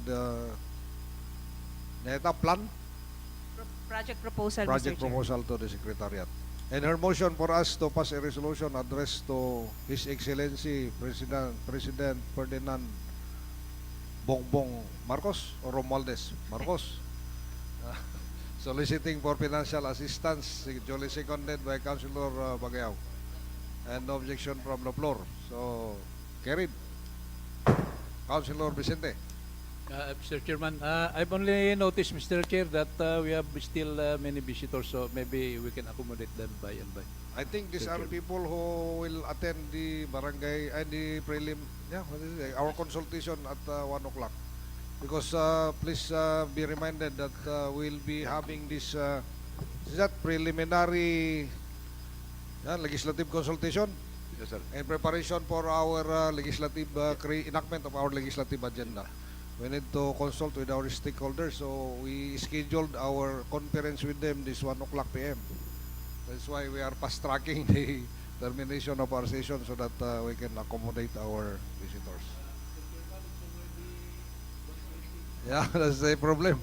So, Councilor, what's your pleasure now on this August Bari? Mr. Chair, other matters. Other matters? Other matters, Mr. Chair. Oh, Councilor Bagayaw. So, Mr. Chair, let's give opportunity to other colleagues, Mr. Chair. But Yes. other matter, Mr. Chair, considering that the our city, Tabuk City, is melting pot for the development, economic development, may I move to pass a resolution, Mr. Chair, addressed to the owner of SNR, Mr. Lucio, to earnestly consider the establishment of SNR in our city, Tabuk City, Kalinga, Mr. Chair. I so move, Mr. Chair. Second. You have heard the motion, duly seconded by Councilor Cosagon. No objection from the floor. The motion is carried. Another resolution, Mr. Chair. Yes. The good mayor, Mr. Chair, informed me that the resolution of the Sangguniang addressed to our beloved Congresswoman was already considered by her, but there is a need for us to earnestly request the Secretary of the DPWH to consider the said project, considering that it is for the improvement and maintenance of Baligatan Creek. So it is part of the hot issue, which is flood control. So blood control. Yes, Mr. Chair. So may I move to pass a resolution, Mr. Chair, addressed to the DPWH Secretary, Secretary Vince Dizon, to consider the request of Tabuk City addressed to our Congresswoman for the improvement and maintenance of Baligatan Creek, Mr. Chair, to prevent the flooding in our city or locality. I move, Mr. Chair. Okay, there's a motion coming from Councilor Bagayaw that we pass a resolution as so specified in his oral manifestation. Seconded, of course, by Councilor Sakayle, and no objection from the floor. Recess for 5 seconds. Apay mabay.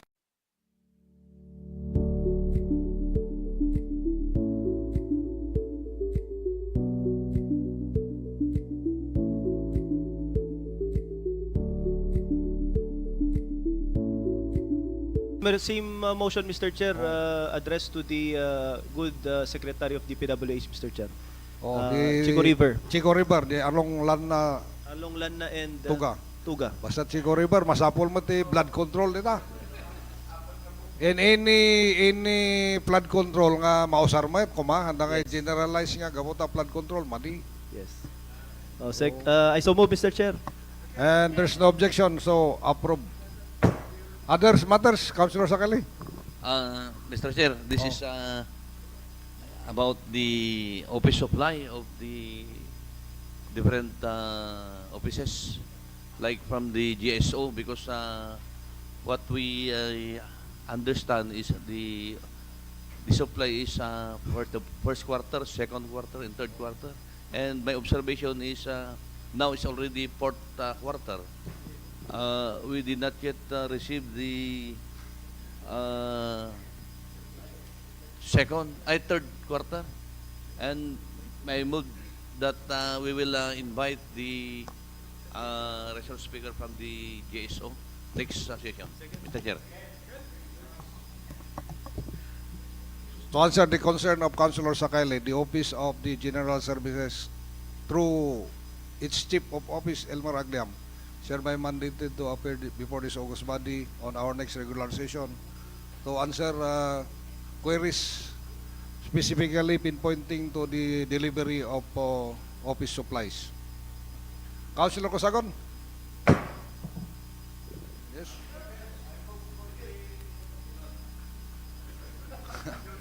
Yeah, because we have visitors. Actually, we have set their meeting with them at 1 p.m. 1:30 p.m. Before we adjourn, before I will bang the gavel to adjourn, may I furnish a copy of the proposal coming from the Office of the CIO for the possible inclusion of the budget, the purchase of natinagan na ito, camera equipments or equipment for the conduct of the live streaming of our session. Committee chair, probably you will receive this request coming from the CIO for us to possibly include it in the 2026 budget. Mr. Chairman, is this separate from the what was indicated in the supplemental budget? Ano natin kabil na budget, supplemental budget? Ano natin... Dati 500 nga para ti kuha tayo dito, ya? Ay, so, dan sabat ka no, ano ni madam ko ni Madam Gigi, na. Damagaman kini po, chairman, no nakanayon, di 500. Dada kuha supplemental budget, nakita. Ito ya pa sanggun yan. Okay. No, dagaro din agad ako problema tan. Ada nga request na po, chair, apo Councilor Bagayaw. Di CIO tayo, handa nga ialis dito equipment da. Gumatang tayo sarili dito, ita naka-mount. Tanto yung kanayon nga i-transfer. So, baka kwati $500,000 neta for possible inclusion to 2026. Kung naman niya po, Vicente, nakanayon di supplemental. Dapat na tayo dyan, kwati di supplemental. Mr. Chair. Ada 500. Mr. Chair. Mayat sir, may iso ti bati dar ta gumatang dati bagi da. May mayat no gumatang tayo, ta barbaro.